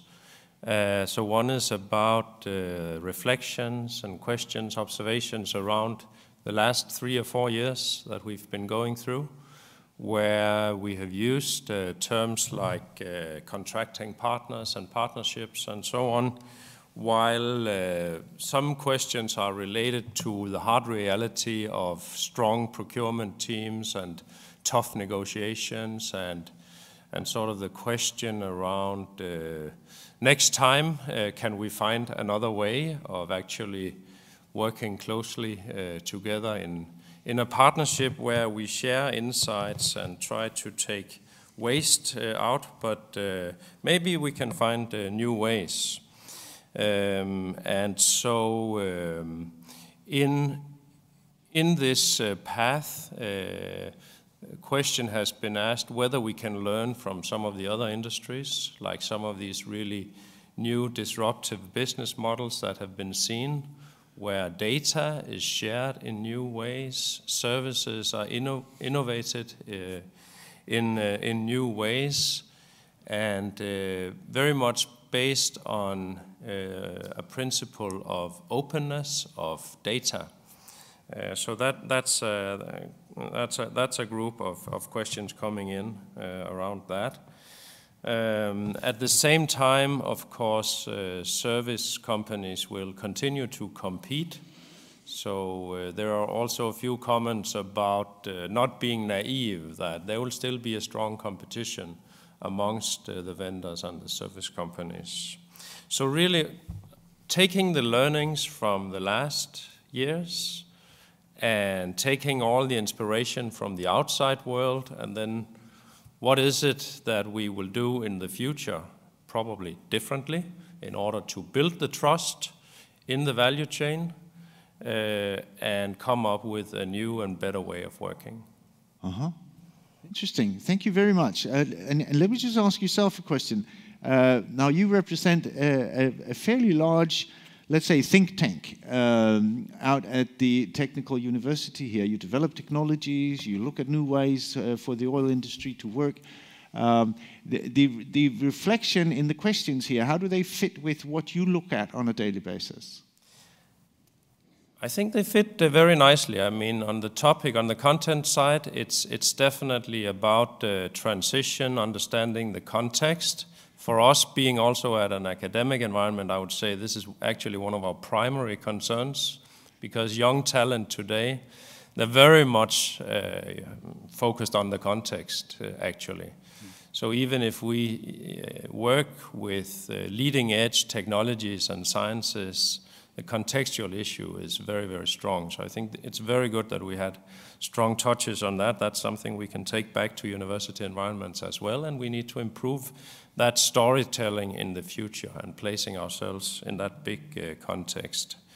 I think also that from an innovation center point of view, everything we're discussing here today is absolutely central, because this, the ideas about prototyping, integration, earlier integration of all the disciplines and so on is something that we are trying to take back into academia as well, both in order to help the innovation process, also to actually give young people, young talent today, this mindset when they leave university and join the industry that it is very much about integration and collaboration, and probably especially about the mindset and bringing the mindset and culture, not of the strong silo where everything is perfect in the discipline, but actually also the listening capabilities, the integration capabilities. So you were asking about how does that fit into academia and the innovation environment. I think this is spot on into what we're seeing as our primary concerns also. It's very interesting because that also ties now to the topic I think we shouldn't miss at any point here is the human factor, the human resource issue. How do you get young people into it? You were talking about your sons, your children, how they looked at you as an IT dinosaur.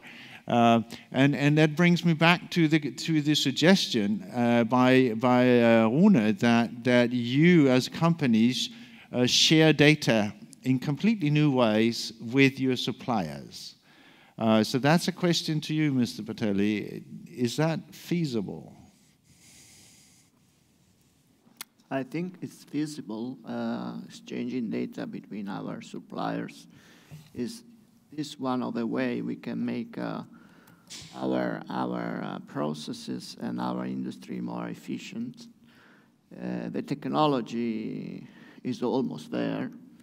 And I believe in the next 3-4 years, we will see a big change in way our companies and our suppliers will manage the data sharing during a project. It will be a live effect how we deal with a project. We are not just there, but I think we will be there in 2-3 years' time. Of course, data are sensitive. Yes. And our industry spends billions of dollars on data. And these are sensitive and proprietary information of all our companies and at the base also at the competition. So the question of how we protect our data, it's very sensitive in our organization. And of course, the evolution of the industry will be more and more going on cloud and common infrastructures. And I think we have to do our homework on how to use these capabilities that definitely will be more effective and more efficient industry, lower the cost, but we need to be sure that we work in a safe environment in terms of data protection. And this is a topic, I think, on which everybody of us is working on. Yes, I think you hit the nail on the head there. So there is a great desire for this to work, but there's still homework to be done. The problem is not solved. Nobody really is there. Mr. Dodson asked for the floor, please. So I'd like to take us a little bit back to Kevin and the examples which he used in terms of working together, sharing logistics and this kind of thing. And I think maybe in our industry we get very hung up on kind of specific issues at any point in time. Shared data, yes, I mean, we'll work with these kind of issues, but you can think about this as, for Kevin's example, together with Total and BP, I think we need to sort of think about radically different business models. And that takes really shared mindset or approach. So what do I really mean by that? If you think about a traditional procurement, they will argue, our procurers will argue that competition is needed in order to get the right costing. They would probably not argue that collaboration is necessary to get the right costing. I would argue that collaboration, in addition to competition, is absolutely essential to get even better costing. Mm-hmm. Yeah. And then so back to Rune's point, just on the HSEQ, obviously it makes an awful lot of sense. It is really the only sensible way to go forward is that we agree on non-compete elements in order to reduce sort of their resource needs and this and that to bring our costs down. For example, on safety audits. But I know there was a discussion, I think it was yesterday, maybe it was on Monday, about sort of the competition within, for example, the seismic industry. Trying to develop your own or better standard, sort of more or less standard components. Excuse me, I'm being a bit sort of cynical now. But this is the same in the subsea industry. Everyone was out competing each other. But at the end of the day, you managed to get people to understand, well, there's certain elements, certain components of your subsea trees you want to be standardized. And the industry agreed to that. And you get the suppliers, they're still competing, but on these elements, sort of you get together. So what does it take? Going all the way back to the beginning of the session here. It's not going to happen bottom up. It is not going to happen bottom up. This has to be top down. You need to have the bigger picture. Because if a procurer is measured on costing of a single project, then that's what you ask them to do. We will continue down exactly the same path as we always have done. So what it takes is a truly collaborative effort. It takes a change and a shared sort of mindset, change in approach in order to, sort of take these next, sort of steps in terms of efficiency and cost gains. And that's where we have to go. So I think we have a job to do, sort of across the industry here. We have a job to do within our own companies towards the sort of different functions and what we ask for. And of course, we have the same to our suppliers. And then I would argue the suppliers have the same, across their part of the industry. Please. Maybe I can just build on Tim, and I want to go back to something Runa had said earlier. That's the kind of paradigms I was talking about when I was talking about breaking down paradigms and dogmas. And there's value in competition. I think we all know that, whether it's the bid process, but this collaboration value, and you're right, Tim, it's through realization, and I think it will take leadership. I think it will take vision, and I think the risk is that we were forced into this kind of way of thinking. We got into the harsh competition element to reduce costs, and we realized that that's not sustainable. We've had dialogues with our suppliers. The risk is now that it's okay. It's $75, cash flow's up. We've reorganized our companies. We've taken out break-evens.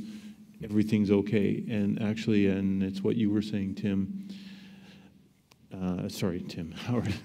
The point of we need to have a structurally robust, low-cost model that's sustainable. And if we then let the cost curve come back at us, we're back to the same thing. We said we wouldn't let us happen, and so let's not do that. And I think it's about leadership.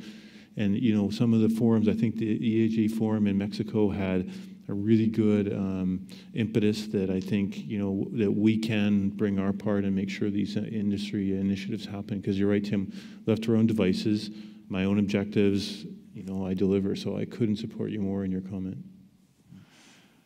Thank you very much.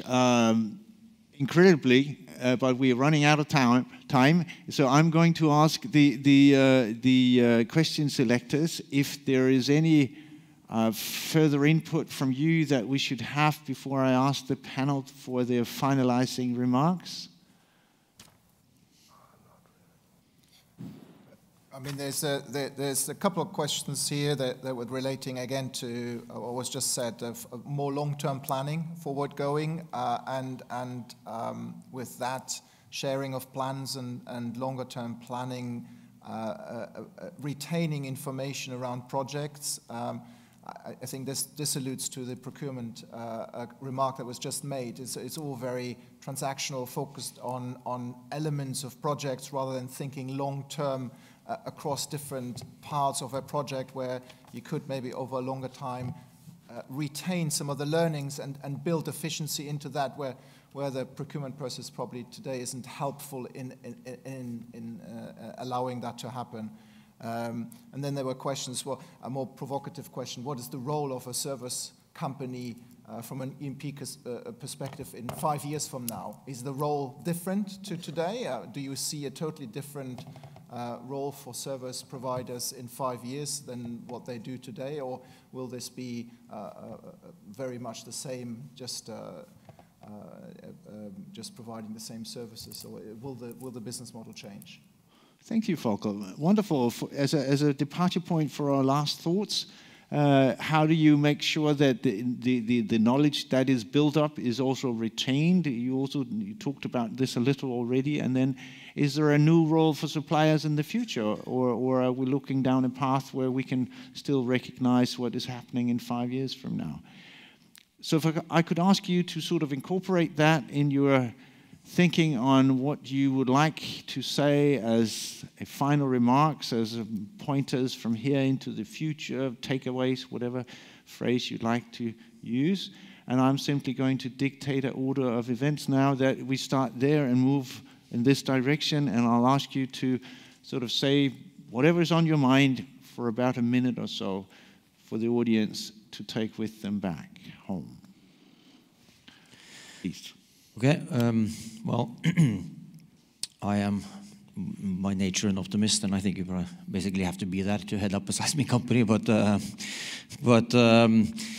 think we do have a great opportunity to make something important happen. We have the technology emerging. I mean, it's not there yet. We haven't, made our technology choices, and we haven't done the. I mean, we are about to do that. So we are at a time where we can make some change, and there is a change in attitude, partly because we have new people and because we've been through a very tough few years, and we are emerging from it. So this is a great opportunity to make some change and to do some of the things we have talked about here. And then I just want to absolutely agree with Tim that this is about leadership. We can't lean back and hope that this is going to happen itself in our organizations down there. We need to make it happen. So I hope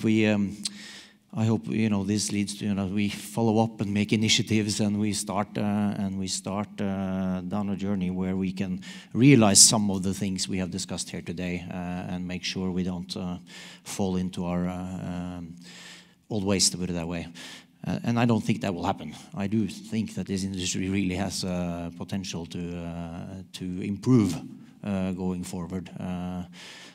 And by coincidence, the fact that we've been through very tough years and that there is new technology coming through, I think is helpful in this respect. Thank you very much. Tim. So I'd actually like to pick up on one of the comments made here just at the end here, and just the use of the term service provider. I think we should think carefully about, sort of if that's the way we want to think about, sort of the likes of Arun and others. I think that I'd rather think about, sort of we are the interdependency. I think we need to stop this them and us thinking. There's plenty of them and us thinking going on within our own companies. Sort of, and we have to move on. I think both internally and externally, we need to recognize this interdependency, and that we're part of a joint effort. Sort of an overall delivery, if you like. And I think if we have that kind of attitude and mindset, then I think that will help us all. Is that, as I say, still a bit too much them and us, and if we can sort of really address that issue across within, sort of, then I think there's a lot of optimism out there. Thank you.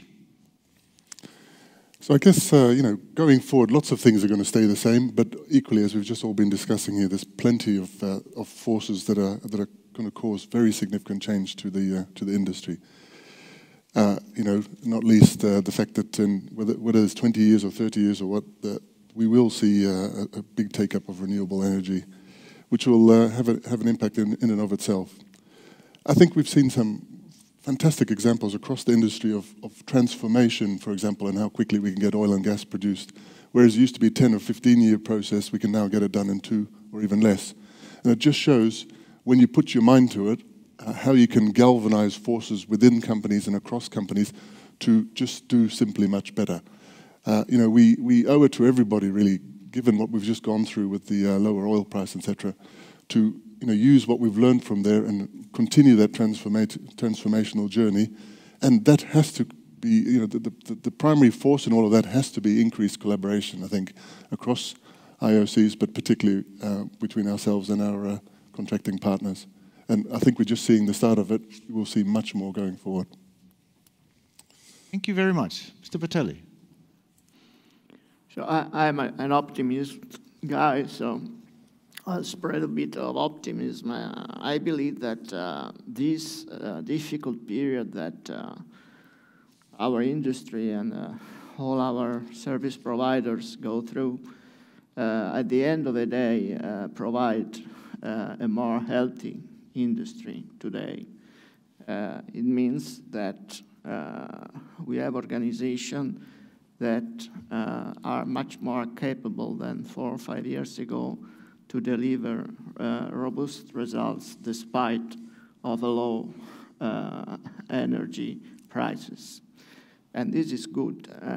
I think also that these difficult times has been very painful for most of our service providers, and we see a lot of changes in the way the service providers are providing services and they interpret their role.